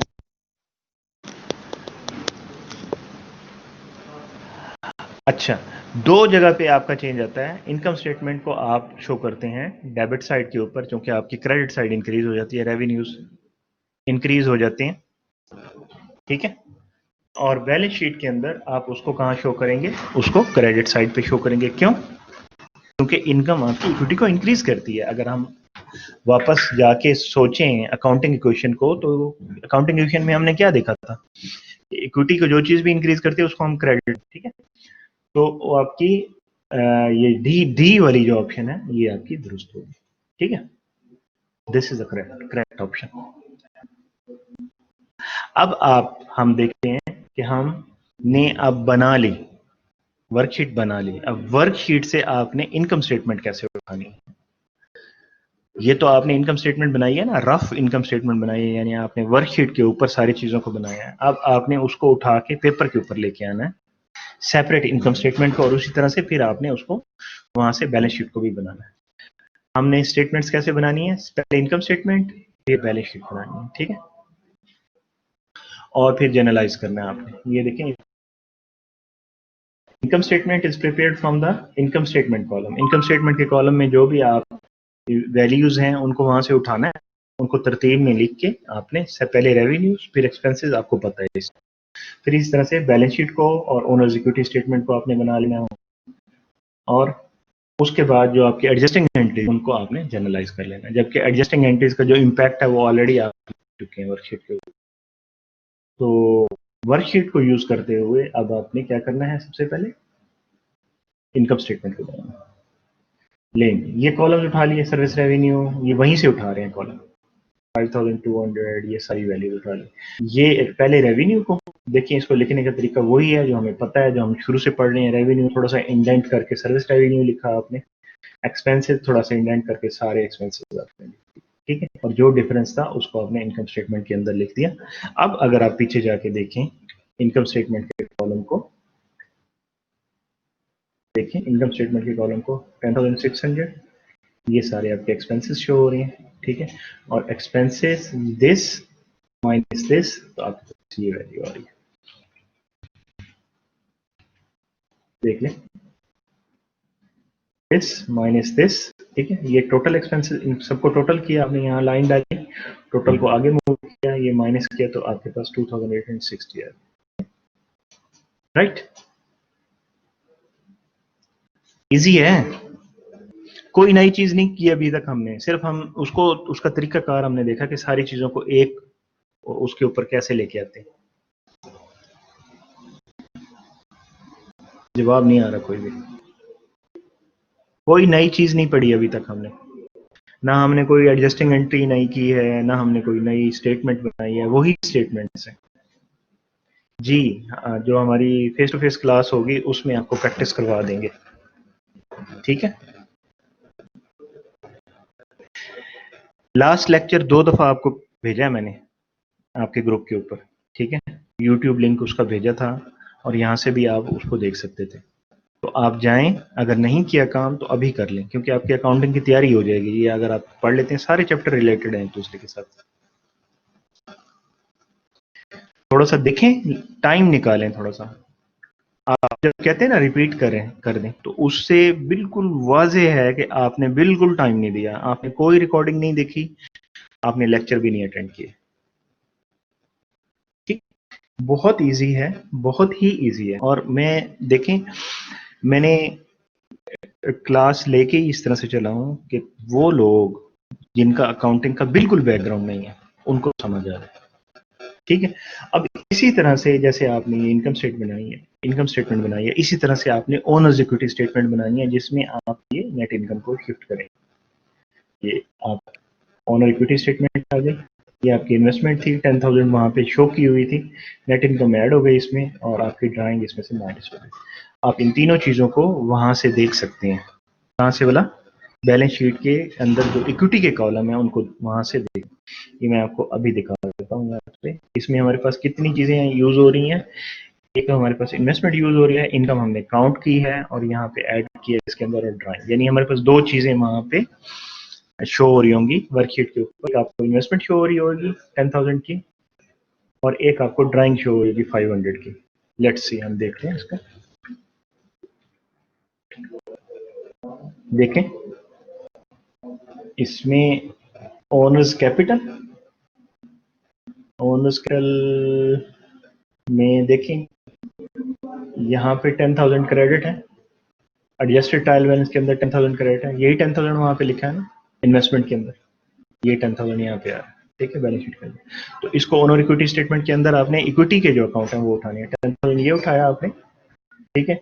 उसके बाद ओनर्स ड्राइंग के अंदर देखें कितनी 500 आपने ड्राइंग की है, 500 आपके एडजस्टेड ट्रायल बैलेंस में है, और 500 तो इसको उठाया और इसको उठाया, और प्लस तीसरी चीज किसको उठाया? आपने इनकम को उठाया, जिसने इंक्रीज किया आपकी इक्विटी को। कम ऑन, जाके देखें इधर, ये देखिए यही कुछ हो रहा है ना। 10,000 से उठाया, उसमें ऐड किया नेट इनकम को और सब्ट्रैक्ट किया ड्राइंग को, तो आपके पास नई इक्विटी आ गई। आपकी 31 अक्टूबर को जो इक्विटी बन रही है वो आपकी 12,360 बन रही है।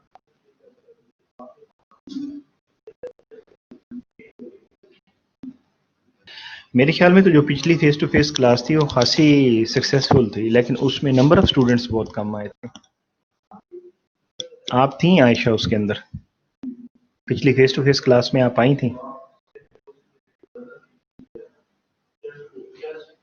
तो हमने उसमें इलिस्ट्रेशंस के अंदर हम इसी तरह, ये अब अगर मैं करके नहीं दे रहा तो यहाँ किया हुआ तो सारा सामने आ रहा है ना आपके।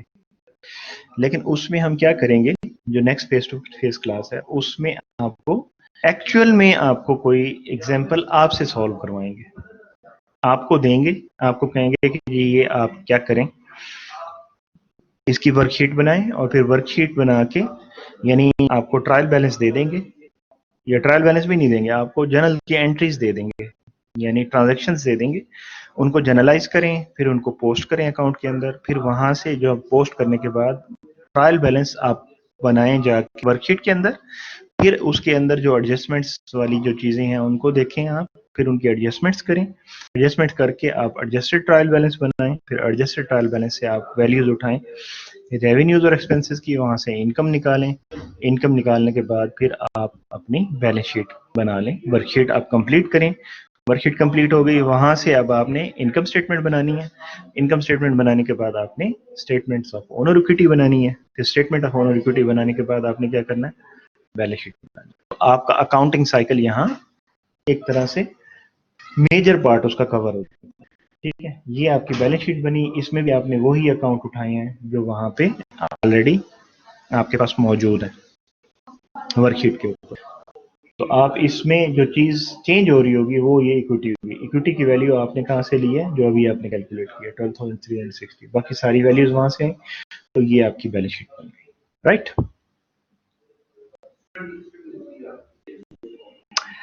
आयशा बेटा इसमें कोई चीज टफ नहीं है। अगर आपको कुछ टफ लग रहा है तो आप स्पेसिफिक क्वेश्चन करें, स्पेसिफिक क्वेश्चन करें कि ये क्वेश्चन है मेरा। ठीक है, आपकी ये वर्कशीट हमने कंप्लीट कर ली, और वर्कशीट को यूज करते हुए हमने सारी चीजें भी कर ली। ठीक है, हाँ सारी स्टेटमेंट्स भी बना ली। अब हमने कहा था कि हमने वर्कशीट को यूज करते हुए क्या करना है, क्योंकि हमने एडजस्टिंग एंट्रीज भी डायरेक्टली वर्कशीट के ऊपर की है ना, तो अब हमने एडजस्टिंग एंट्रीज को भी करना है। एडजस्टिंग एंट्रीज को हम क्या करेंगे, उनको जनरल के अंदर डालेंगे। Adjusting are prepared from the adjustment columns of the worksheet, journalise करेंगे और उनको पोस्ट कर देंगे उनके अकाउंट्स में, क्योंकि आप डायरेक्टली यहाँ पे कर रहे हैं, आप वही प्रोसेस बाद में कर देंगे। ठीक है, अब जरा इस क्वेश्चन को देखें, ये आपकी रिवीजन के लिए आ गया। Susan will be preparing a worksheet. Explain to Susan how she should extend the following adjusted trial balance accounts to the financial statement columns of the worksheet. Question समझ आया? क्या पूछा उसने, क्या पूछा है, क्या आंसर है, देखते हैं।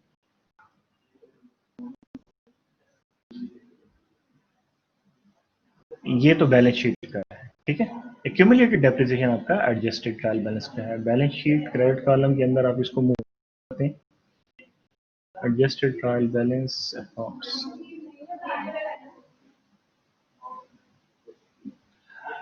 अच्छा ठीक है, उसका क्वेश्चन ये है,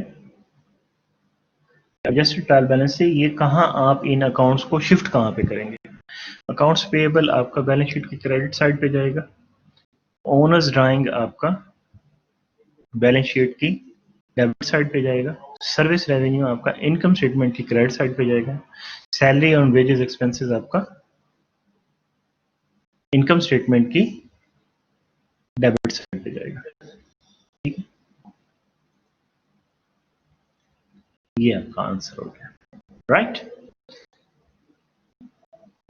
लेन एक पार्ट हमारा कंप्लीट हो गया। अब हमने बुक को क्लोज करना है। बुक को क्लोज करने से पहले अगर आप में से किसी ने माइक पे आके कोई क्वेश्चन करना हो या कोई बात करनी हो, तो आपको मैं चांस दे रहा हूँ, हैंड रेज करें ताकि मैं आपसे कोई बात कर सकूं। है कोई बात करने वाला?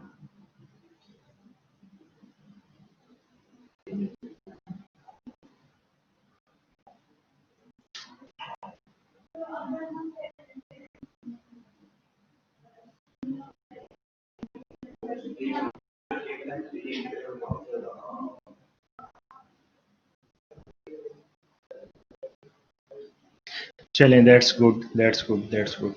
अब आगे की जो चीज़ें हैं जो अकाउंटिंग साइकिल की, वो तो बिल्कुल ही सिंपल है, ठीक है, बिल्कुल ही सिंपल है।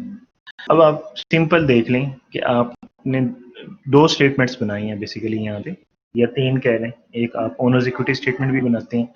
Owners equity statement basically part तो आपकी बैलेंस शीट का ही होती है, बैलेंस शीट में ही आप रिपोर्ट करते हैं ना, कि जो नई आपकी इक्विटी बनती है वहां से ओनर्स इक्विटी स्टेटमेंट से, उसको आप बैलेंस शीट के अंदर रिपोर्ट कर देते हैं। तो आपके जो अकाउंट्स हैं, इनकम स्टेटमेंट के जो अकाउंट्स हैं, वो आप क्लोज करते हैं यानी माइनस करते हैं रेवेन्यूज और एक्सपेंसेस को, तो आपके पास इनकम बनती है। ठीक है, तो आपके जो रेवेन्यूज और एक्सपेंसेस जो हैं वो आपके टेम्परेरी अकाउंट्स हैं। जैसे ही आप पीरियड क्लोज करते हैं, तो जैसे ही पीरियड क्लोज करते हैं तो आपके ये अकाउंट मर्ज होके आपको प्रॉफिट या लॉस देते हैं। ठीक है, तो आपके ये दो अकाउंट टेम्परेरी अकाउंट्स हैं।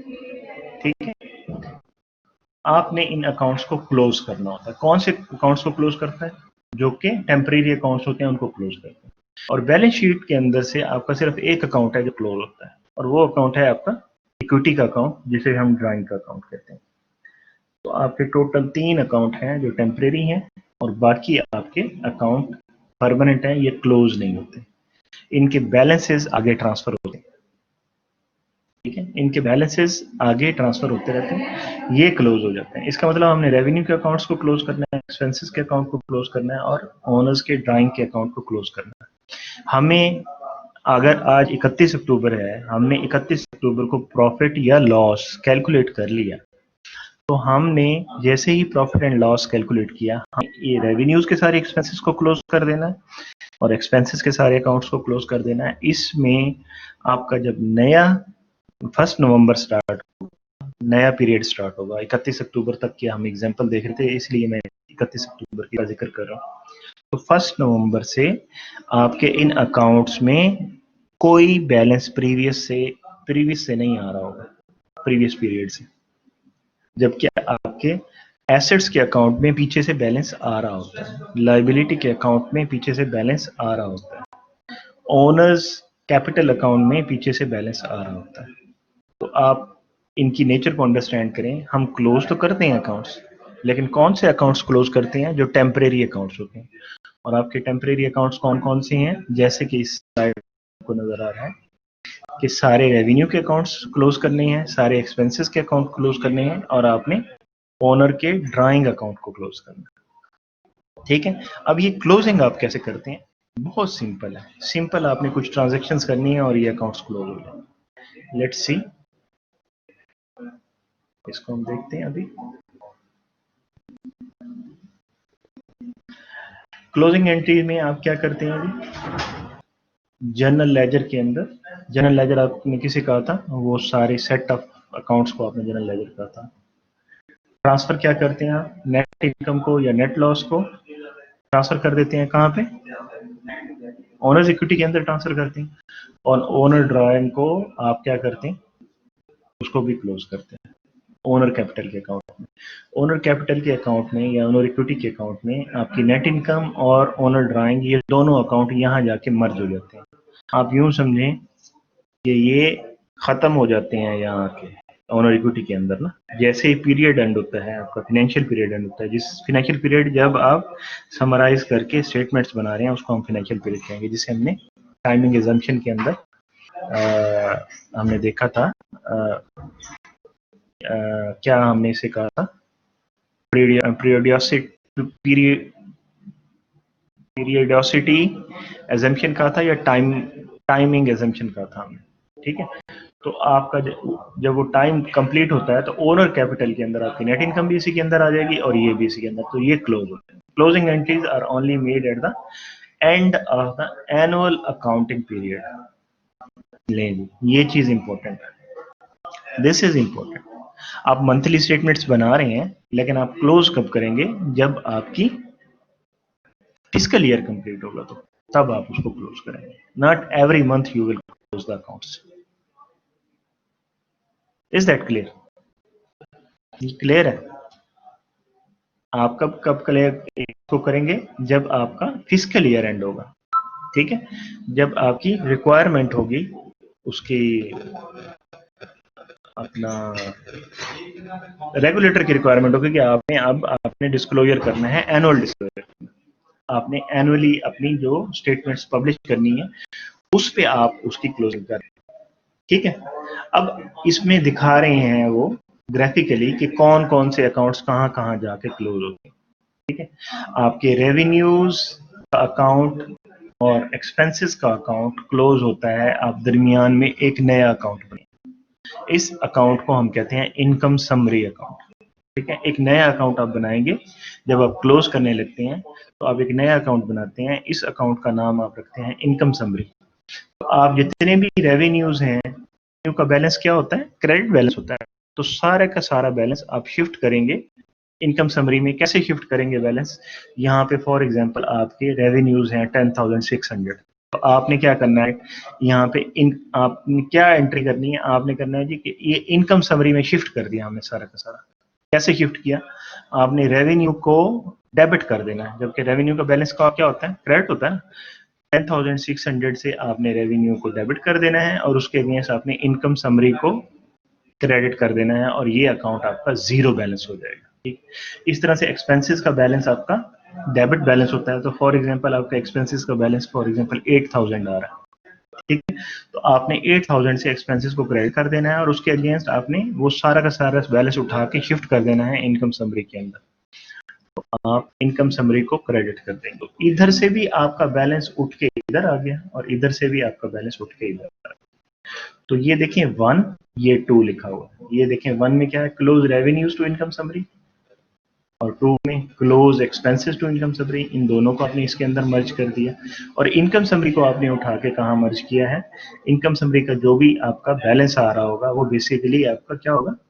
वो आपका प्रॉफिट या लॉस होगा। तो आप इसकी अभी एग्जांपल आ जाएगी, डोंट वरी। मैं ये कह रहा हूँ कि इनको जब हम क्लोज करते हैं अकाउंट्स को, उनका जो भी बैलेंस आ रहा होता है डेबिट या क्रेडिट, उसके रिवर्स एंट्री करके आप उसके सारे बैलेंस को उठा के एक नए अकाउंट के अंदर ट्रांसफर कर रहे होते हैं, ठीक है। तो वो जो नया अकाउंट है, उस अकाउंट को हमने यहाँ पे इनकम समरी का, ये इनकम समरी का अकाउंट है, ठीक है। तो आपने इनकम समरी की जो बैलेंस है उसको आपने कहाँ पे आके क्लोज किया, उसको आपने ओनर कैपिटल के अंदर आके क्लोज किया, और ओनर कैपिटल के अंदर ही आपने ओनर्स ड्राइंग जो है, ड्राइंग का जो अकाउंट है, आपने क्या किया जी, इन्हीं की एंट्रीज को आपने क्लोज किया। क्लोज करने के लिए आप क्या करते हैं, दरमियान में एक नया अकाउंट बनाते हैं जिसे इनकम का अकाउंट कहते हैं, ठीक है। अभी हम इसकी एग्जांपल देखते हैं हमने कैसे क्लोज किया, ठीक है। देखिए, सर्विस रेवेन्यू, ये आपकी क्लोजिंग एंट्री, ठीक है। सर्विस रेवेन्यू क्या था, आपका रेवेन्यू अकाउंट था। हम रेवेन्यू अकाउंट को हम क्लोज करते हैं इनकम समरी के अकाउंट में।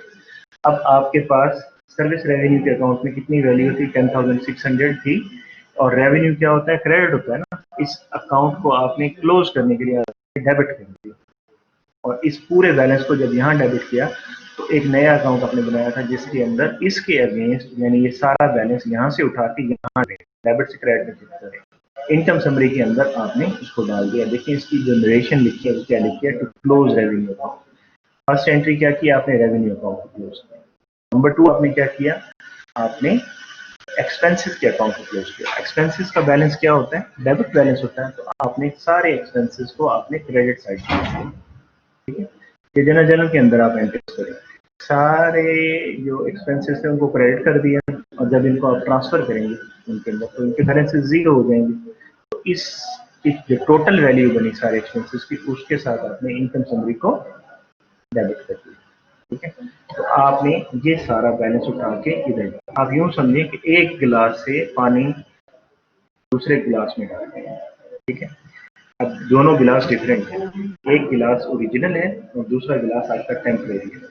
आपने इस, या यूं समझें कि मैं इसकी मिसाल ऐसे देता हूँ कि आपके पास 2 बकेट्स हैं पानी की, वाटर की या कोई लिक्विड की 2 बकेट। अब आपने एक बकेट से दूसरे बकेट के अंदर पानी डालना है, तो कैसे डालेंगे, जबकि आपके पास इतनी ताकत नहीं है कि उसको उठा सकें, क्योंकि बाल्टी के अंदर बहुत ज़्यादा लिक्विड है, पानी है बहुत ज़्यादा। तो ज़ाहिर आप दरमियान में एक क्या यूज़ करेंगे, एक डब्बा यूज़ करेंगे, डब्बे से पानी एक बाल्टी से निकालेंगे दूसरे में। तो जो डब्बा है दरमियान में जो लिंक बन रहा है, उस वाटर को यहाँ से उठा के यहाँ दूसरे बकेट में ट्रांसफर करने के लिए, वो आपकी इनकम समरी है। आपने for the time being income summary के अंदर वो बैलेंस डाला, और फिर आपने रेवेन्यूज को उठा के कहाँ डाल रहे हैं, ओनर कैपिटल के अंदर या ओनर इक्विटी के अंदर। एक्सपेंसिव को उठा के कहाँ डाल रहे हैं, ओनर इक्विटी के, ठीक है। तो ये आप सारी वैल्यूज को शिफ्ट कर रहे हैं। शिफ्ट करने का तरीका क्या होगा, रेवेन्यूज आपके क्रेडिट होते हैं, तो आपने अगर रेवेन्यू के अकाउंट को क्लोज करना है तो उसके डेबिट और क्रेडिट दोनों इक्वल होंगे, तो तब क्लोज होगा ना। तो जितने का वो क्रेडिट है उतने का उसे डेबिट कर दें रेवेन्यू का अकाउंट क्लोज हो जाएगा। जो उसका टी अकाउंट है या उसका जो लेजर अकाउंट है, रेवेन्यूज के अंदर जो बैलेंस शो हो रहा होता है वो क्रेडिट बैलेंस होता है। तो आपका जितना भी क्रेडिट बैलेंस आ रहा है वो सारा का सारा बैलेंस आपने डेबिट कर दिया, ओके, डेबिट कर दिया। तो डेबिट किया तो उसके अगेंस्ट क्रेडिट भी तो करना पड़ेगा ना किसी को, क्योंकि हम ड्यूअल एंट्री सिस्टम कर रहे हैं ना, एक्रूअल बेस अकाउंटिंग है हमारी, हम डबल एंट्री करते हैं, 2 इफेक्ट करते हैं। हमने कहा था कि सिंपल एंट्री भी होगी तो उसके अंदर एक चीज डेबिट होगी, एक क्रेडिट होगी। अब आपने क्लोज करना था रेवेन्यू के अकाउंट को, तो रेवेन्यू का अकाउंट जो है क्रेडिट बैलेंस शो करता है। तो आपका जितना भी टोटल आ रहा था बैलेंस क्रेडिट का, वो सारी वैल्यू उठाई, और सारी वैल्यू उठा के आपने क्या किया, सारी की सारी वैल्यू को आपने डेबिट कर दी।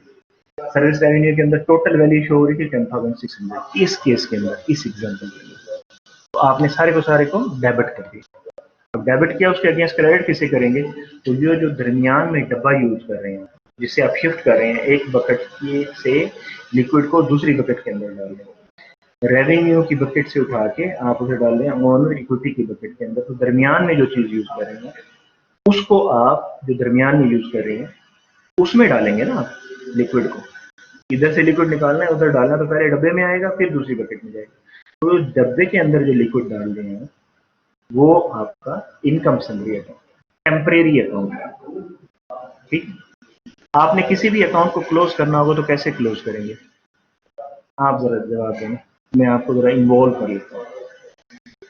आपने कोई भी अकाउंट क्लोज करना है जिसका डेबिट बैलेंस है, से फॉर एग्जांपल डेबिट बैलेंस है, उसे क्लोज करना है, कैसे क्लोज करेंगे? रिवर्स करेंगे ना। रिवर्स करने के लिए क्या करना पड़ेगा? उसका जो भी बैलेंस है, अब हम उसमें एग्जांपल ले लेते हैं रेवेन्यू की। रेवेन्यू का बैलेंस होता है क्रेडिट बैलेंस, तो जितना उसका क्रेडिट बैलेंस है उस सारे के सारे बैलेंस को आप डेबिट कर देंगे ना, एक एंट्री के अंदर उसे डेबिट कर देंगे। अब उसने उसे आप डेबिट आपने कर दी रेवेन्यू को, तो उसके अगेंस्ट क्रेडिट भी तो करना पड़ेगा ना किसी को। तो जिसको क्रेडिट करने के लिए दरमियान में लेके आएंगे फॉर द टाइम बीइंग, उस अकाउंट को हम इनकम समरी अकाउंट कहेंगे। दोबारा रिपीट करता हूँ, ये चीज काफी मतलब है, मुश्किल नहीं है, सिर्फ समझ नहीं आ रही है आपको। आप फॉर द टाइम बीइंग आप उस अकाउंट को जिसको क्लोज कर रही हैं उसके बैलेंस को आपने कहीं शिफ्ट तो करना है ना। उसको डेबिट करेंगे तो कुछ ना कुछ क्रेडिट तो करना पड़ेगा। शिफ्ट करने का मतलब है कुछ डेबिट करेंगे तो क्रेडिट करना पड़ेगा, क्रेडिट करेंगे तो कुछ डेबिट करना पड़ेगा। तो आप सारे जितना भी बैलेंस था आपने सारे के सारे बैलेंस को आपने डेबिट कर दिया। उसके अगेंस्ट क्रेडिट किसे करेंगे? उस अकाउंट को करेंगे जो कि दरमियान में आप लेके आ रहे हैं। That account is called income summary account. ठीक है, अब आपने एसेट जो कि परमानेंट अकाउंट है उसको नहीं करते ना। हमने देखा कि कौन से अकाउंट है जिन्हें हम क्लोज करते हैं। हमने कहा 3 तरह के अकाउंट है जिन्हें हम क्लोज करते हैं। कौन कौन से? रेवेन्यूज, एक्सपेंसेस और ड्राइंग के 3 अकाउंट हम क्लोज करते हैं। ठीक है, जो परमानेंट अकाउंट है उन्हें हम क्लोज नहीं करते। एसेट्स, लायबिलिटी और इक्विटी का अकाउंट हम क्लोज नहीं करते, या कैपिटल का अकाउंट क्लोज नहीं करते। जो बैलेंस शीट के आइटम्स हैं उनके अकाउंट को हम क्लोज नहीं करते। लेकिन जब हमने जो अकाउंटिंग इक्वेशन जो अकाउंट है उन्हें हम क्लोज नहीं करते। हमने एक्सटेंडेड भी बनाई थी अकाउंटिंग इक्वेशन जिसमें हमने एक्सपेंसेस, रेवेन्यू और ड्राइंग्स वगैरह को लिखा। तो जो एक्सटेंडेड थी उसके अंदर हमारे पास रेवेन्यूज आ रहे थे, एक्सपेंसेस आ रहे थे और आपके पास ड्राइंग्स आ रहे थे। तो हमारे पास 3 अकाउंट हैं जो टेम्परेरी अकाउंट है। उन तीनों अकाउंट को आपने क्लोज करना, उनका जो भी बैलेंस मांगा होगा उनके बैलेंसेस को उठा के आपने रिवर्स मारना। अगर एक्सपेंसेस हैं तो एक्सपेंसेस का बैलेंस डेबिट है तो आप क्रेडिट करेंगे उनको। जब क्रेडिट करेंगे उनको तो उसके अगेंस्ट किसी ना किसी को तो आपको क्या करना पड़ेगा? डेबिट तो करना पड़ेगा ना किसी न किसी। जिसको आप डेबिट करेंगे वो आपका इंटरमीडियरी आपका अकाउंट होगा जो दरमियान में आ रहा है, उसको आप कह लें कि वो आपका इनकम समरी अकाउंट। ठीक है, अब यही काम हम यहाँ पे कर रहे हैं। नंबर 1, सर्विस रेवेन्यू का जितना भी बैलेंस था, कितना बैलेंस था? 10,600। सर्विस रेवेन्यू क्या होता है? क्रेडिट होता है, उसको क्लोज करने के लिए हमने उसे डेबिट कर दिया, उसको हमने डेबिट कर दिया। डेबिट हो गया, तो अब हमको क्रेडिट भी करना है किसी न किसी चीज को। तो क्रेडिट करने के लिए हम दरमियान में अकाउंट लेके आएंगे इनकम समरी। इनकम समरी उतने ही अमाउंट से आपने क्रेडिट कर दिया। ठीक है, आपने क्लोज कर दिया। रेवेन्यू के अकाउंट का बैलेंस क्या हो गया? 0। इसी तरह से आपके जितने भी एक्सपेंसेस थे सारे एक्सपेंसेस आपने बैलेंसेस को क्या कर दिया? क्रेडिट कर दिया। और उसके अगेंस्ट इस सब को टोटल करके आपने उसको इनकम समरी के अंदर डाला। अब अगर दोबारा देखें इसको, वंस अगेन मैं पीछे लेके आता हूँ। देखिए आपका रेवेन्यू कहाँ आके मर्ज हो रहा है? इनकम समरी के अंदर क्लोज कर रहा है इनकम समरी आपके रेवेन्यू। आपके एक्सपेंस को क्या क्लोज कर रहा है? Income summary. इनकम समरी खुद कहाँ क्लोज हो रहा है? वो ओनर कैपिटल के अंदर। ठीक है, ये इसके अंदर क्लोज हो रहा है। इसका मतलब इधर आपने इधर से जो भी आपने उठाया यहाँ पे आ गया। यहाँ क्रेडिट था तो यहाँ का बैलेंस यहाँ आया तो यहाँ डेबिट में शो होगा, सॉरी क्रेडिट में शो होगा। और यहाँ पे जितने भी एक्सपेंसेस का डेबिट बैलेंस है वो यहाँ डेबिट में शो होगा। तो डेबिट माइनस क्रेडिट जो भी बैलेंस इसका आएगा, जो भी बैलेंस आएगा उस सारे के सारे बैलेंसेस को आपने यहाँ पे शिफ्ट करना। अब आगे वाली स्क्रीन पे देखते हैं, ये एक्चुअल में हम देखें इनकम समरी का जो बैलेंस आपके पास बना इन दोनों को मिला के 10,600 आपने इनकम समरी को क्रेडिट किया था और 7,740 से आपने इनकम समरी को डेबिट किया था। तो इन दोनों का बैलेंस अगर निकालें, ये बैलेंस आता है 2,860। ठीक है, तो आपका ये बैलेंस आ रहा था 2860 का, तो ये पूरा का पूरा आपने कहाँ पे मर्ज कर दिया, ये आपने ओनर कैपिटल को क्रेडिट कर दिया। ठीक है, ये आपके पास इसमें क्या आ रहा था, देखिए क्रेडिट साइड बड़ी है, 10,600 बड़ी है इसमें, 7,740 से 10,600 बड़ा है।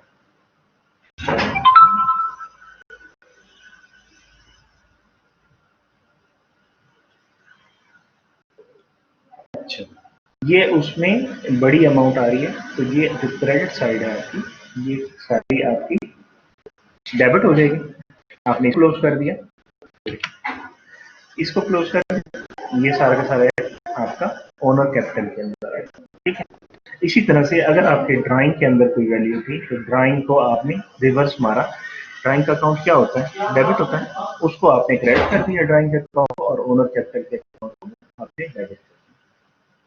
ठीक है, अभी इसी को ग्राफिकली शो किया है यहाँ पे, एक्चुअली आपको अकाउंट दिखाएं, ये सप्लाईज एक्सपेंस, ये एक्सपेंस, ये एक्सपेंस, ये एक्सपेंस, सारा टोटल करके, ये टू में सारे एक्सपेंसेस, ये सारे एक्सपेंसेस हैं, इनको सबका टोटल किया, तो इनको सबका टोटल आपका बनता है 7,740, ये टोटल बन गया टू। ठीक है, ये रेवेन्यू का पूरा आपने शिफ्ट किया, 10,600 यहाँ पे आ गया, इनका आपने बैलेंस किया, तो ये बैलेंस आपका आ गया 2,860 आपका आ गया क्रेडिट बैलेंस। ये बैलेंस करने के लिए यहाँ पे लिखा हुआ है, ये क्रेडिट बैलेंस आपका आ गया, इसको आपने उठाया, इसको क्लोज किया यहाँ पे, और आपके ओनर कैपिटल के अंदर आ गया। इस तरह से आपका ड्राइंग अकाउंट है, इसको भी आपने क्लोज कर दिया। इनकम समरी का अपना कोई बैलेंस नहीं है, ये एक दरमियान में एक अकाउंट यूज करते हैं सिर्फ क्लोज करने। अगर आपने रेवेन्यू को क्लोज करना है, रेवेन्यू को डेबिट करेंगे तो ये क्या हो जाएगा, ये क्रेडिट हो जाएगा इनकम समरी। और एक्सपेंसेस हैं, उनको आपने क्लोज करना है, तो एक्सपेंसेस को आप क्या करेंगे, क्रेडिट करेंगे, तो ये क्या हो जाएगा, ये डेबिट हो जाएगा। तो आप बैलेंस शिफ्ट कर रही हैं। अब मैं दोबारा वही एग्जांपल दूंगा, आपके पास दो बकेट्स हैं, ठीक है, एक बकेट के अंदर वाटर पड़ा हुआ, बहुत बड़ी बकेट है, ठीक है, और दूसरी बकेट खाली है। आपने इस बकेट को उठा नहीं सकते आप, तो यहाँ से आपने जो लिक्विड है उसको शिफ्ट करना है दूसरी बकेट में, तो आप एक डब्बा यूज कर रहे हैं। इस डब्बे को आप बकेट के अंदर डालते हैं, पानी उसके अंदर भरते हैं और दूसरी बकेट के अंदर डालते हैं। ठीक है, यहाँ से बैलेंस उठा के यहाँ शिफ्ट कर रहे हैं, तो ये जो डब्बा है ये आपकी इनकम समरी, जो आपकी वैल्यू को उठाता है यहाँ से और यहाँ रखता है। तो इसकी अपनी कोई नेचर नहीं है, इसने क्लोज करना है अकाउंट को, जो भी बैलेंस क्लोज करना। ठीक है, ये आपने जो क्लोजिंग एंट्रीज की थी उनको पोस्ट भी कर दिया सारे अकाउंट्स के, और आपके ये अकाउंट्स क्लोज हो गए। देखिए ये क्लोज हो गया ना, 1500 live expense, 1500 zero balance, 40 zero balance, 50 zero balance, ये zero balance, zero balance, zero balance, इसका भी जीरो बैलेंस। और ये क्या है, ये क्या है, ये जो आप डेबिट करें, ये आपका शिफ्ट होके यहाँ पे आ रहा है, ये इनकम समरी, इनकम समरी। ठीक है, ये आपका इनकम समरी में आ रहा है, ये आपका इनकम समरी में आ रहा है, ये इनकम समरी, ये सारे टोटल हो रहे हैं। एक दफा लिख दिया, इस अलग भी लिख सकते हैं, यहाँ पे एक एक को क्लोज करके सारी वैल्यूज को यहाँ डालें, यहाँ पे भी टोटल करेंगे उसको। ठीक है, तो इस तरह से ये इसको लेके आने चाहिए।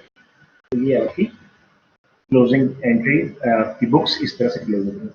और कौन सी बुक्स को क्लोज करते हैं, कौन से अकाउंट्स को करते हैं, जो टेम्परेरी अकाउंट्स होते हैं उनको क्लोज करते हैं। टेम्परेरी अकाउंट्स आपके पास सिर्फ तीन है, एक आपके रेवेन्यूज है, एक आपके एक्सपेंसेस हैं, और नंबर 3 आपके पास ड्राइंग का एक्सपेंस है। राइट, ये 3 आपके पास एक्सपेंसेस हैं जो चलेंगे आपके साथ। राइट, नहीं, अब आपने कर लिया, क्लोज कर दिया अकाउंट्स में। ठीक है, अब जिन अकाउंट्स को क्लोज कर दिया वो तो बैलेंस में नहीं आएंगे ना, इसका मतलब ट्रायल बैलेंस के अंदर 3 तरह के अकाउंट्स उड़ जाएंगे, ना तो रेवेन्यू इसके अंदर शो होंगे, ना इसमें एक्सपेंसेस शो होंगे, ना इसमें ड्राइंग शो।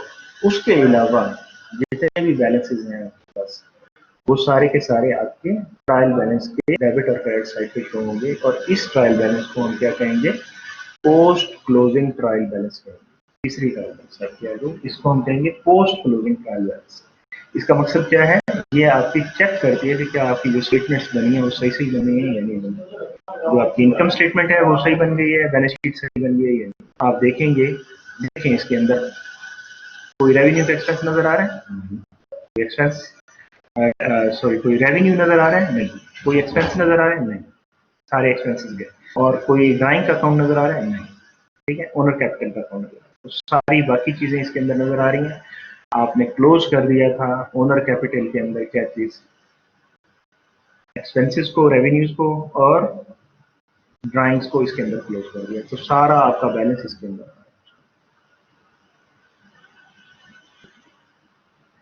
जी, इनकम से बड़ा अच्छा क्वेश्चन किया है फातिमा आपने, बहुत अच्छा क्वेश्चन समझा रही है। ये देखें 2860, ये डिफरेंस जो इसका आता है जब आप इनकम समरी लेके जाते हैं बैलेंसेस को, रेवेन्यू और एक्सपेंसेस के बैलेंसेस को अगर लेके जाते हैं तो उनका जो डिफरेंस होता है वो आपका इनकम होता है। जो डिफरेंस होता है जो जाके क्लोज होता है कहाँ पे? ओनर कैपिटल के अंदर आपका क्लोज होता है। ये देखिए, ये 2800 इसके अंदर जाके क्रेडिट हो रहा है ना। और अगर वापस पीछे मजीद एक और जनरल की एंट्री, तो आप यहाँ पे देखें इनकम समरी 2860, ये क्या है? अगर इनकम समरी का बैलेंस डेबिट आएगा तो इसका मतलब ये क्या है? ये प्रॉफिट है। और अगर इनकम समरी का बैलेंस क्रेडिट है और वो ओनर कैपिटल के अंदर जाके शिफ्ट कर रहा है तो वो फिर आपका लॉस होगा। तो ये आपका बैलेंस इनकम समरी के अंदर जाके बनता है। जो आपका इनकम समरी का बैलेंस होता है वो आपका प्रॉफिट या लॉस को शो करता है। ठीक है, तो ये मर्ज हो रहा है जाके आपका owner capital. Right, Fatima clear है? जी, अच्छा क्वेश्चन किया आपने, इसका मतलब आप थोड़ा साथ चल रहे हैं। ठीक है, अब क्लोजिंग करने के बाद जो आप ट्रायल बैलेंस बनाते हैं, ये टेम्परेरी अकाउंट्स को क्लोज करने के बाद जो ट्रायल बैलेंस बनाते हैं उसमें रेवेन्यू, एक्सपेंसेस और ड्राइंग के अकाउंट नहीं होते, वो ऑलरेडी मर्ज हुए होते हैं किसके अंदर? ओनर कैपिटल के। ठीक है, आपके जब इसके अंदर ये नहीं शो हो रही तो इसको हम पोस्ट क्लोजिंग ट्रायल बैलेंस कहते हैं। This is the post closing trial. Right ji, अब ये सारी समरी आ गई आपकी अकाउंटिंग साइकिल की। ये सारी चीजें आपने कर ली हैं। हम इसको ग्राफिकली थोड़ा सा देख लेते हैं। हम स्टार्ट कहाँ से करते हैं? एनालाइज करते हैं बिजनेस ट्रांजेक्शन को, क्या रिकॉर्ड करना है या नहीं करना। अच्छा, रिकॉर्ड करना है तो उसको जनरल के अंदर लिख दिया, जिसको हम जनरलाइजिंग कहते हैं ट्रांजेक्शन की। अब आपने जनरल में लिख दिया नंबर 2 पे, इसके 1 2 3 ऐसे लिखा। जनरल में लिख दिया तो फिर आपने उसे पोस्ट कर दिया लेजर के अकाउंट में। लेजर से आपने उसको ट्रायल बैलेंस के अंदर पोस्ट किया और ट्रायल बैलेंस बना लिया। ट्रायल बैलेंस बनाने के बाद आपने एडजस्टमेंट्स की। ठीक है, एडजस्टमेंट की, एडजस्टमेंट को आपने जनरलाइज किया। जब एडजस्टमेंट हो गई आपकी जनरलाइज, तो उसके बाद आपने एडजस्टेड ट्रायल बैलेंस बना लिया। एडजस्टेड ट्रायल बैलेंस बनाने के बाद फिर आपने फाइनेंशियल स्टेटमेंट्स बनाई। फाइनेंशियल स्टेटमेंट बनाने के बाद आपने पोस्ट क्लोजिंग एंट्रीज की, यानी आपके जो टेम्परेरी अकाउंट है उनको आपने क्लोज कर दिया और फिर आपने पोस्ट क्लोजिंग ट्रायल बैलेंस बनाया। तो आपके 9 स्टेप्स बनते हैं जिसको आप अकाउंटिंग साइकिल कहते हैं। ये 9 स्टेप्स याद कर लीजिए, ठीक है, अच्छी तरह से, और इनको समझ भी लीजिए। इनमें पूरा एक सीक्वेंस है। आपका accounting cycle is completed now. ठीक है जी, सब्ट्रैक्ट ही कर रहे हैं ना। अगर आप पीछे जाएं समझे, टी अकाउंट बैलेंस सेम ना हो उनको बैलेंस करेंगे या नहीं। टी देखिए बैलेंस शिफ्ट होते हैं ना, एसेट लाइबिलिटी और जो ओनर कैपिटल या इक्विटी के जो अकाउंट है, इनके बैलेंसेस अगले पीरियड में ट्रांसफर हो जाते हैं। नेक्स्ट पीरियड में एक साल खत्म हुआ तो नेक्स्ट ईयर में आप कहते हैं कि ये जो ओपनिंग बैलेंस है ये क्लोजिंग बैलेंस है पिछले साल का, जो नए साल का ओपनिंग बैलेंस बन जाता है। और अमजद अली ने क्वेश्चन पूछा है कि sir we did not subtract our drawing 500 from owner equity at closing time. जब आप क्लोज करते हैं ना, वैसे तो हम इसको कहते हैं ड्राइंग को ये कंट्रा इक्विटी अकाउंट है कि इक्विटी को डिक्रीज करता है ना। लेकिन जब हम क्लोज करते हैं तो ड्राइंग की आपने क्या एंट्री की थी, मैं आपको फिर दिखा देता हूँ। ड्राइंग की क्या एंट्री की थी? ये ड्राइंग की एंट्री करें, डायरेक्ट ओनर कैपिटल को आपने डेबिट कर दिया और ओनर ड्राइंग को आपने क्रेडिट कर दिया। जैसे ही ओनर ड्राइंग को क्रेडिट किया, क्योंकि ड्राइंग का जो अकाउंट होता है वो वैसे क्या होता है? डेबिट होता है। अगर क्रेडिट करेंगे तो वो क्लोज हो जाएगा, उसका बैलेंस जीरो हो जाएगा। तो आपने इसको डायरेक्ट क्रेडिट कर, तो इसका सारा बैलेंस शिफ्ट कर गया आपका ओनर कैपिटल के अंदर। और ओनर कैपिटल को जब आप डेबिट करेंगे तो इसका मतलब है ओनर कैपिटल कम हो गया ना। ठीक है, अभी इसको यहाँ ग्राफिकली देख सकते हैं। देखिए ओनर की ड्राइंग की क्या वैल्यू थी, 500 इसका बैलेंस था। तो आपने इसको क्या किया, क्रेडिट कर दिया। क्रेडिट किया तो इसको यहाँ पे क्या कर रहे हैं, यहाँ डेबिट कर रहे हैं। ठीक है, ठीक है जी। अच्छा, ये हमने समझ कर लिया इस सारी चीजें। अब मुझे ये बताएं कि कोई क्वेश्चन करना है किसी ने, अगर किसी ने क्वेश्चन करना है तो हैंड रेज करें। रेज योर हैंड, माइक मैं देता हूँ आपको, बात कर सकते हैं। किसी ने करनी है बात जी, सलमान ने हाथ टच किया है, हिम्मत की है जी सलमान साहब ने। जी सलमान मैं आपको माइक देने लगा हूँ, ऑन कीजिएगा अपना माइक और बात करें।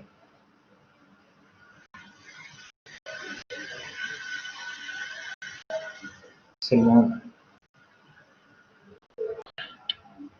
हेलो, अस्सलाम वालेकुम सर। वालेकुम अस्सलाम, आपकी आवाज़ पूरी क्लास सुन रही है जी, बोलें। सर लास्ट जिसमें सर हम टेम्पररी अकाउंट के जो इनकम बनाते हैं, इनकम समरी समरी का अकाउंट बनाते हैं। इनकम समरी एक एक टेम्परेरी अकाउंट बनाते हैं, इनकम समरी। देखिए इनकम समरी हमने बनाया, साथ ही उसको खत्म भी कर दिया, क्लोज भी हो गया। मैं ये पीछे लेके जाता हूँ जरा, आप माइक पे कोई क्वेश्चन पूछना हो तो पूछिएगा साथ ही। ये देखें इनकम समरी का आपने अकाउंट बनाया, सर्विस रेवेन्यू की सारी वैल्यू जो थी 10,600 यहाँ पे ट्रांसफर की, सारे एक्सपेंसेस को ट्रांसफर किया यहाँ से। जो डिफरेंस आ रहा था वो आपका आ रहा था किस साइड पे, आपकी क्रेडिट साइड बड़ी हो रही थी इनकम समरी। तो आपने इसको इक्वेट करने के लिए यहाँ पे आपने जो डिफरेंस है यहाँ पे डाल दिया। 2860 का डिफरेंस आ रहा था, ये अगर यहाँ डेबिट साइड पे डाले जाए तो आपके ये दोनों साइड बराबर हो जाती हैं। तो आपने क्या किया, इसको डाल दिया डेबिट साइड पे, इसको डेबिट कर दिया इनकम समरी को सर 2860 के साथ। जी सर पूछें। जो डिफरेंस है हमने जो डाला है 2008, सर हम्म, उसको आगे तक हम ले जाएंगे, ओनर्स सिक्योरिटी, ओनर्स कैपिटल में भी ले जाएंगे, ओनर्स ड्राइंग में भी लेके जाएंगे।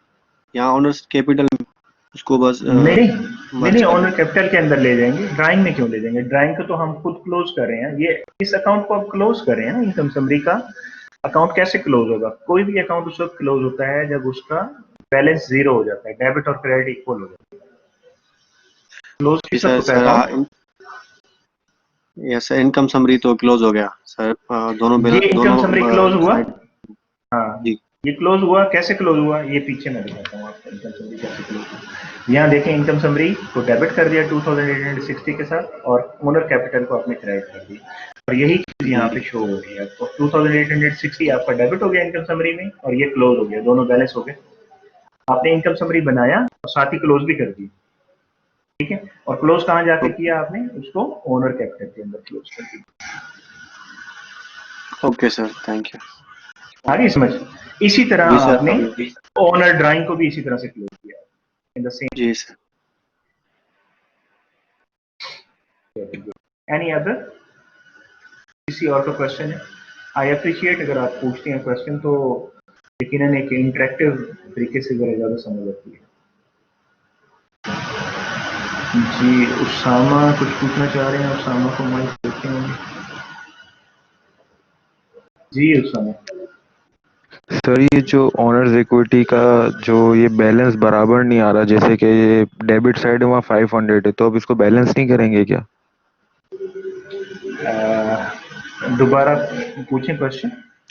सर ये इसकी जो ऑनर्स इक्विटी का जो टी अकाउंट है ना, उसकी क्रेडिट साइड पे जो 12,360 आ रहा है, लेकिन डेबिट साइड पे 500 आ रहा है, तो इस राइट वाल मतलब डेबिट साइड को भी 12,360 नहीं बनाएंगे हम? बेटा इस अकाउंट को तो हम क्लोज नहीं करते ना, हमने कहा था कि कौन से अकाउंट्स को क्लोज करते हैं। मैं पीछे ले जाता हूँ, आपको पता चल जाए कि हम कौन से अकाउंट्स को क्लोज करते हैं, कौन से अकाउंट्स को नहीं क्लोज करते। देखिए हमने ये अकाउंट क्लोज करते हैं, रेवेन्यू अकाउंट, एक्सपेंसेस अकाउंट और ओनर ड्राइंग अकाउंट।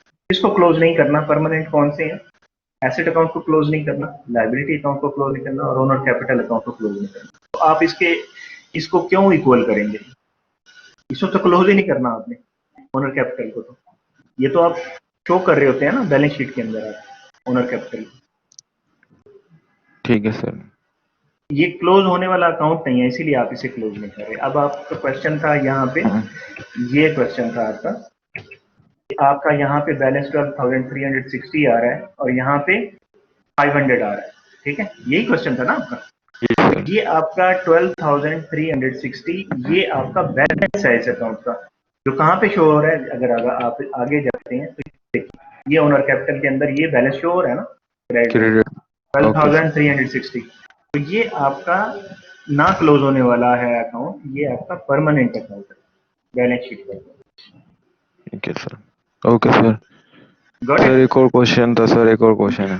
जी जी पूछें। सर ये जो हम जब जनरलाइज हमें ट्रांजैक्शन कर ली, हमने ट्रायल बैलेंस बना दिया, और जब हमें एडजस्टिंग एंट्रीज की बारी आती है तो उसमें हमें एडजस्टिंग एंट्रीज की ट्रांजैक्शन दी हुई होंगी? जरूरी नहीं है, हो सकता है ना दी हो। तो सर नहीं दी होंगी तो हमें कैसे पता चलेगा कि हमें कौन से अकाउंट को बैलेंस करना है? जी बहुत अच्छा क्वेश्चन है आपका। ये हमने पिछले चैप्टर के अंदर देखा था। हमने देखा कि हमारे पास एक अकाउंट है प्रीपेड इंश्योरेंस, ठीक है, प्रीपेड इंश्योरेंस का अकाउंट है और हमें बताया है कि हमने ये प्रीपेड इंश्योरेंस कब ली है, ठीक है। फॉर एग्जाम्पल 1 अक्टूबर को आपने प्रीपेड इंश्योरेंस ली है, तो आपकी हर मंथ इंश्योरेंस एक्सपायर तो होनी है ना। Yes sir. तो इसमें कॉमन सेंस आपने यूज करनी है, कौन सी चीजें हैं जो एक्सपायर होती हैं। इसी तरह से आपका जो फिक्स इक्विपमेंट है वो आपके एसेट्स जिनकी यूजफुल लाइफ 2 ईयर या उससे ज्यादा, 1 साल से ओके सर, ज्यादा, फिर तो वो डेप्रिसिएशन आपको, लग जाएगा उसमें। हाँ आपको पता है डेप्रिसिएशन का, उसमें आपको बताया हुआ होगा कि ठीक है अगर सर। ना भी बताया हुआ होगा तो आपने खुद सोचना है यार ये तो डेप्रिशिएट होना है, ठीक है। इस तरह सप्लाईज का एक्सपेंस है, सप्लाईज का अकाउंट है आपका, कि आपने सप्लाईज ली हैं अगर मंथ के स्टार्ट में, तो मंथ के एंड पे आपने काउंट तो करना है ना कितनी सप्लाईज बच गई हैं। फिर तो सर वो उससे एक्सपेंस में आपने जाएगा। खुद, खुद अंदाजा करना है कि कौन कौन सी। इसी तरह से अनअर्न्ड सर्विस रेवेन्यू, आपने किसी से एडवांस पकड़ा हुआ है 1 साल के लिए कि आप 1 साल की उसी सर्विसेज देंगे, 1 महीना गुजर गया तो उस महीने की तो आपने रेवेन्यू को रिकग्नाइज करना है ना। तो आपने थोड़ा यस सर। सेंस लगानी है एडजस्टिंग एंट्रीज के अंदर। ये हमारा जो लास्ट लेक्चर था ना, उसकी मैंने वीडियोस भी यहाँ शेयर की थी आपके टेलीग्राम ग्रुप के ऊपर, और यहाँ पे भी पड़ा होगा उसका लेक्चर। आप उसको थोड़ा सा रिवाइज करेंगे ना, तो थोड़ा सा आपको अंडरस्टैंडिंग बेहतर हो जाएगी इसकी। Thank you sir. हाँ जी, एनी अदर क्वेश्चन? कोई और हैंड रेज करने वाला है, या आपके अंदर सिर्फ दो मुजाहिद थे आपके?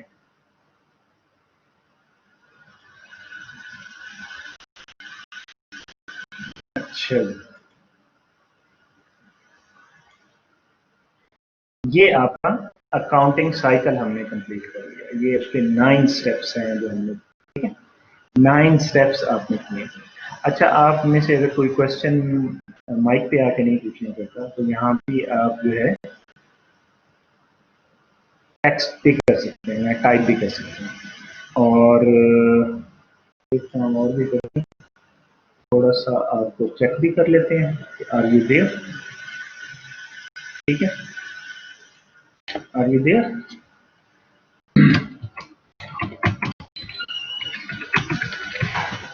जरा चेक भी कर लें कि आप मौजूद हैं या नहीं, कितने लोग हैं जो अभी भी मौजूद हैं। वैसे तो तादाद काफी कम हो गई है। Let's see. अच्छा, इसके बाद जी खत्म होने वाली है क्लास। अच्छा जी, इसके बाद हम देखते हैं थोड़ा सा क्या है आगे। करेक्टिंग एंट्रीज, ये अब हम नहीं करने लगे आज, ठीक है। करेक्टिंग एंट्रीज आपको कराएंगे जब आपकी फेस टू फेस क्लास होगी। आपका अकाउंटिंग साइकिल कंप्लीट कर दिया है मैंने। ये कुछ स्लाइड हैं इसकी, आप इनको खुद देख लीजिएगा, ठीक है। ये यहाँ पे कुछ आपकी एंट्रीज गलत हो जाती हैं और वो आप उनको पकड़ नहीं सकते उसके अंदर, ट्रायल बैलेंस के अंदर। तो उसको कैसे करते हैं, ठीक है। हम फिलहाल यहीं पे स्टॉप कर रहे हैं। अच्छा, ये 32 स्टूडेंट्स इस वक्त जो है 30 स्टूडेंट्स, जाग जाओ यार।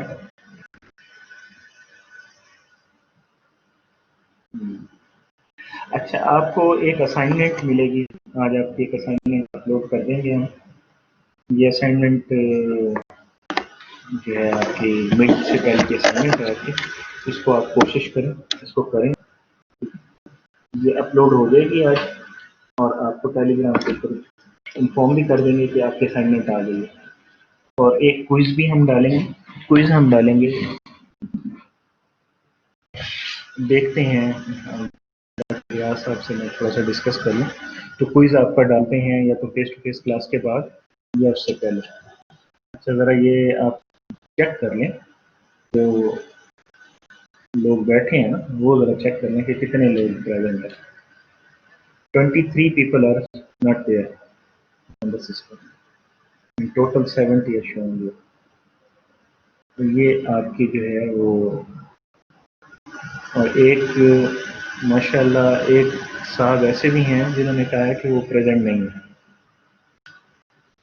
उन्होंने 9 में आंसर किया। 70 अटेंडेंस नहीं है, 46 अटेंडेंस है, जिसमें से 1 माइनस करने के एक आदमी कह रहा है कि वो मौजूद नहीं है। सो 45 आ गया। आपको असाइनमेंट के लिए एक वीक देंगे करने के लिए, और क्विज के लिए आपका टाइम जो है जैसे ही डिसाइड होता है ना, तो फिर उसके हिसाब से, ठीक है, स्पून से करें उसे, ठीक है, लेकिन ये है कि उसको टाइम से अपलोड कर दीजिएगा असाइनमेंट। ये आपकी फर्स्ट असाइनमेंट होगी जो कि जिसकी वेटेज ज़्यादा होगी मार्क्स के हिसाब से ना, और आप ये पूरे अकाउंटिंग साइकिल को ये कवर करेगी assignment. 23 people are not there. 3 people are not there. Any other questions for today's lecture? कोई क्वेश्चन आज के लेक्चर के बारे में? कोई क्वेश्चन नहीं है। इधर प्रेजेंट लिखने से कोई फायदा नहीं है यार, उधर सर्वे के अंदर, पोल के अंदर आप यस में करें। 70 स्टूडेंट्स नजर आ रहे हैं, 23 स्टूडेंट्स ने कोई रिस्पॉन्स नहीं दिया। They are not sitting at the laptops और their smartphones, they are not available, ठीक है। तो ये जो नहीं नजर आ रहे हैं ये एब्सेंट मार्क हो गए, इनको आप जरा खुशखबरी दे दीजिएगा कि ये एब्सेंट हो गए आपकी क्लास में। ठीक है, क्लास को हम क्लोज करते हैं आपकी क्लास को। तो मेरे ख्याल में तो अच्छी रही है क्लास।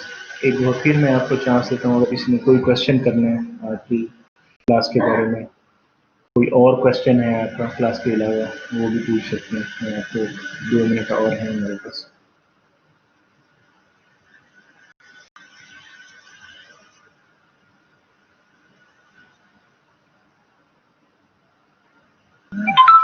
जी, राइटिंग में कर सकते हैं या वर्ड, यार सीख लो वर्ड को। आपकी कोई वो कहते हैं, आप एक्सेल पे कर लें, एक्सेल पे आसान होता है आपको करना।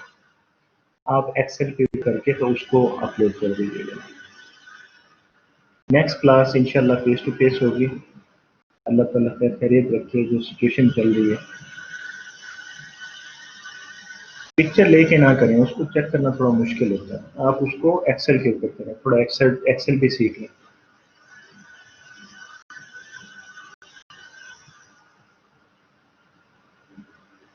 जी अरूबा, आप कॉमर्स से हैं या नॉन कॉमर्स हैं?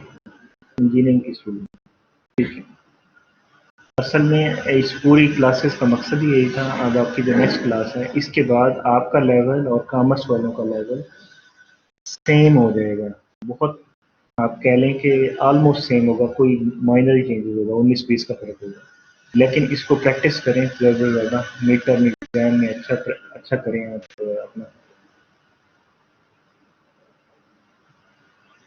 एक्सेल को गो थ्रू कर लें, एक्सेल में कोई प्रॉब्लम नहीं है, ठीक है, इजी है।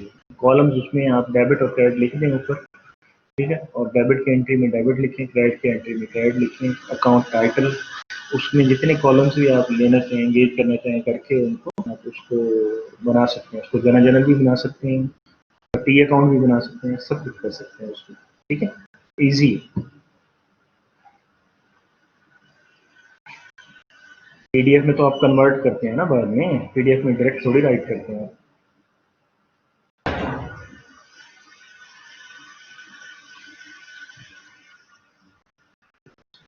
क्वेश्चन है एसिड इक्विटी,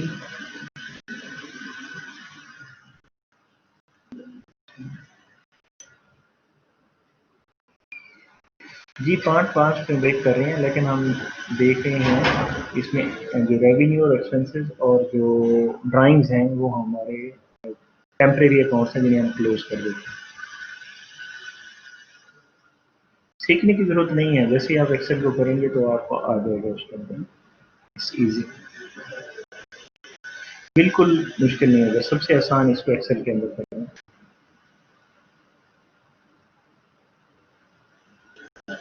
देखें मैं एक दो टिप कहूँगा आप बच्चों को, खास तौर पे वो जो कॉमर्स के बैकग्राउंड से नहीं है वो वीडियोस को देखें। जो फर्स्ट लेक्चर की वीडियो है वो भी मैं यूट्यूब पे डाल दूंगा, यहाँ पे तो अवेलेबल है, यहाँ पे पड़ी हुई। तो जो हमने फर्स्ट चैप्टर किया था जिसमें बिल्कुल हमने बेसिक चीज़ें की थी वो भी मैं यूट्यूब पे डाल दूंगा और आपको लिंक उसके टेलीग्राम पे शेयर कर दूँगा। तो आपने कोशिश करनी है कि सारी वीडियोस को अच्छी तरह से रिव्यू करें, जहाँ जो चीज़ समझ नहीं आती उसे रोक के बार बार देखें, और फिर भी समझ नहीं आती तो उसका क्वेश्चन नोट करें। आपको मौका मिलने वाला है फेस टू फेस क्लास का, उसमें आप क्वेश्चंस लेके आए। हम फेस टू फेस क्लास में थोड़ा पार्ट कवर करेंगे, यानी ये सिर्फ हम जो करेक्टिंग एंट्रीज है वो करेंगे, जो आपकी एंट्रीज गलत हो जाती हैं उनको करेक्टिंग एंट्रीज को करेंगे और इसी को रिवाइज करेंगे जो कि हम कर चुके हैं। तो इसके आपको थोड़ी एक्टिविटी कराएं। एक्टिविटी के मार्क्स आपकी क्लास पार्टिसिपेशन के हिसाब से एंड में हम जाके जब सेमेस्टर खत्म होगा ना तो उस वक्त देखेंगे कि कितने मार्क्स उसके देने।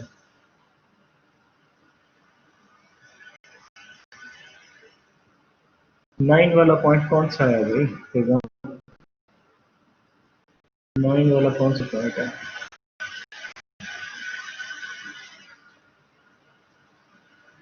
जी ब्लैक बोर्ड पे ही सबमिट होगी आपके सामने। आपकी असाइनमेंट अभी अपलोड नहीं कर रहे, करते हैं अपलोड, अभी कर देंगे आज ही।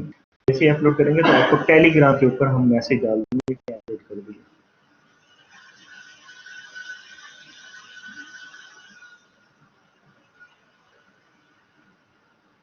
रिकॉर्डिंग्स देखें अगर आपने अकाउंटिंग को अंडरस्टैंड करना है। जी पेपर यहीं तक ही आएगा अपना, कुछ अगर आपकी फेस टू फेस क्लास में थोड़ा सा पार्ट है जो इस चैप्टर का रह गया वो हम कवर करेंगे उसके अंदर, और बाकी इन्हीं के क्वेश्चंस करेंगे। हमारे पास खासा टाइम होगा फेस टू फेस क्लास के अंदर भी, तो हमें प्रैक्टिस का खासा मौका मिल जाएगा। जी लेक्चर 1 को मैंने कहा कि मैं अपलोड कर देता हूँ। जी मेरी क्लास आप जो है वो उसकी स्ट्रीमिंग तो होगी, स्ट्रीमिंग होगी उसकी। अब वो आप यहाँ पे वहाँ पे डॉक्टर याद होंगे वो लेंगे क्लास। नॉर्मली हम डिस्कस कर लेते हैं सारी चीज़ों को, और क्योंकि अभी आपका थोड़ा सा बेस बन गया है, फाउंडेशन बन गई है, तो अब आप अंडरस्टैंड कर सकते हैं। बेहतर ये है कि क्लास जो फेस टू फेस होनी है उससे पहले आप जितने भी आपके लेक्चर्स हैं वो सारे देख के जाए, ठीक है, और उससे क्वेश्चन भी बना के जाए। थोड़ा टाइम निकालें, टाइम नहीं दे रहे हैं अपना स्टडीज में।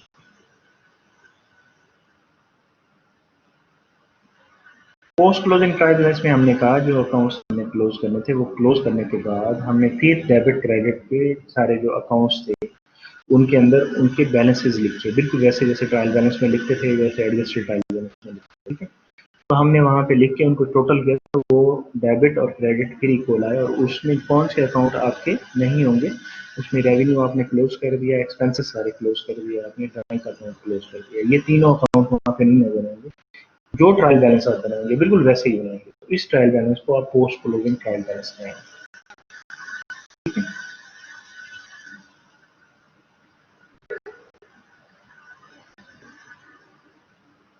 एक्सेल को सीखना ज़रूरी नहीं है उतना, ये बहुत सिंपल है। सिंपली आपने उसमें एंट्री करनी है, उसमें सिर्फ आपको लाइनें लगी हुई मिल जाती है, ठीक है, एंट्रीज करनी है सिर्फ, राउंड में टोटल करना है आपने, और तो कुछ भी नहीं करना, उसमें फॉर्मूलाज थोड़ी लगाने हैं आपने। ओके जी, take care for today's class. तो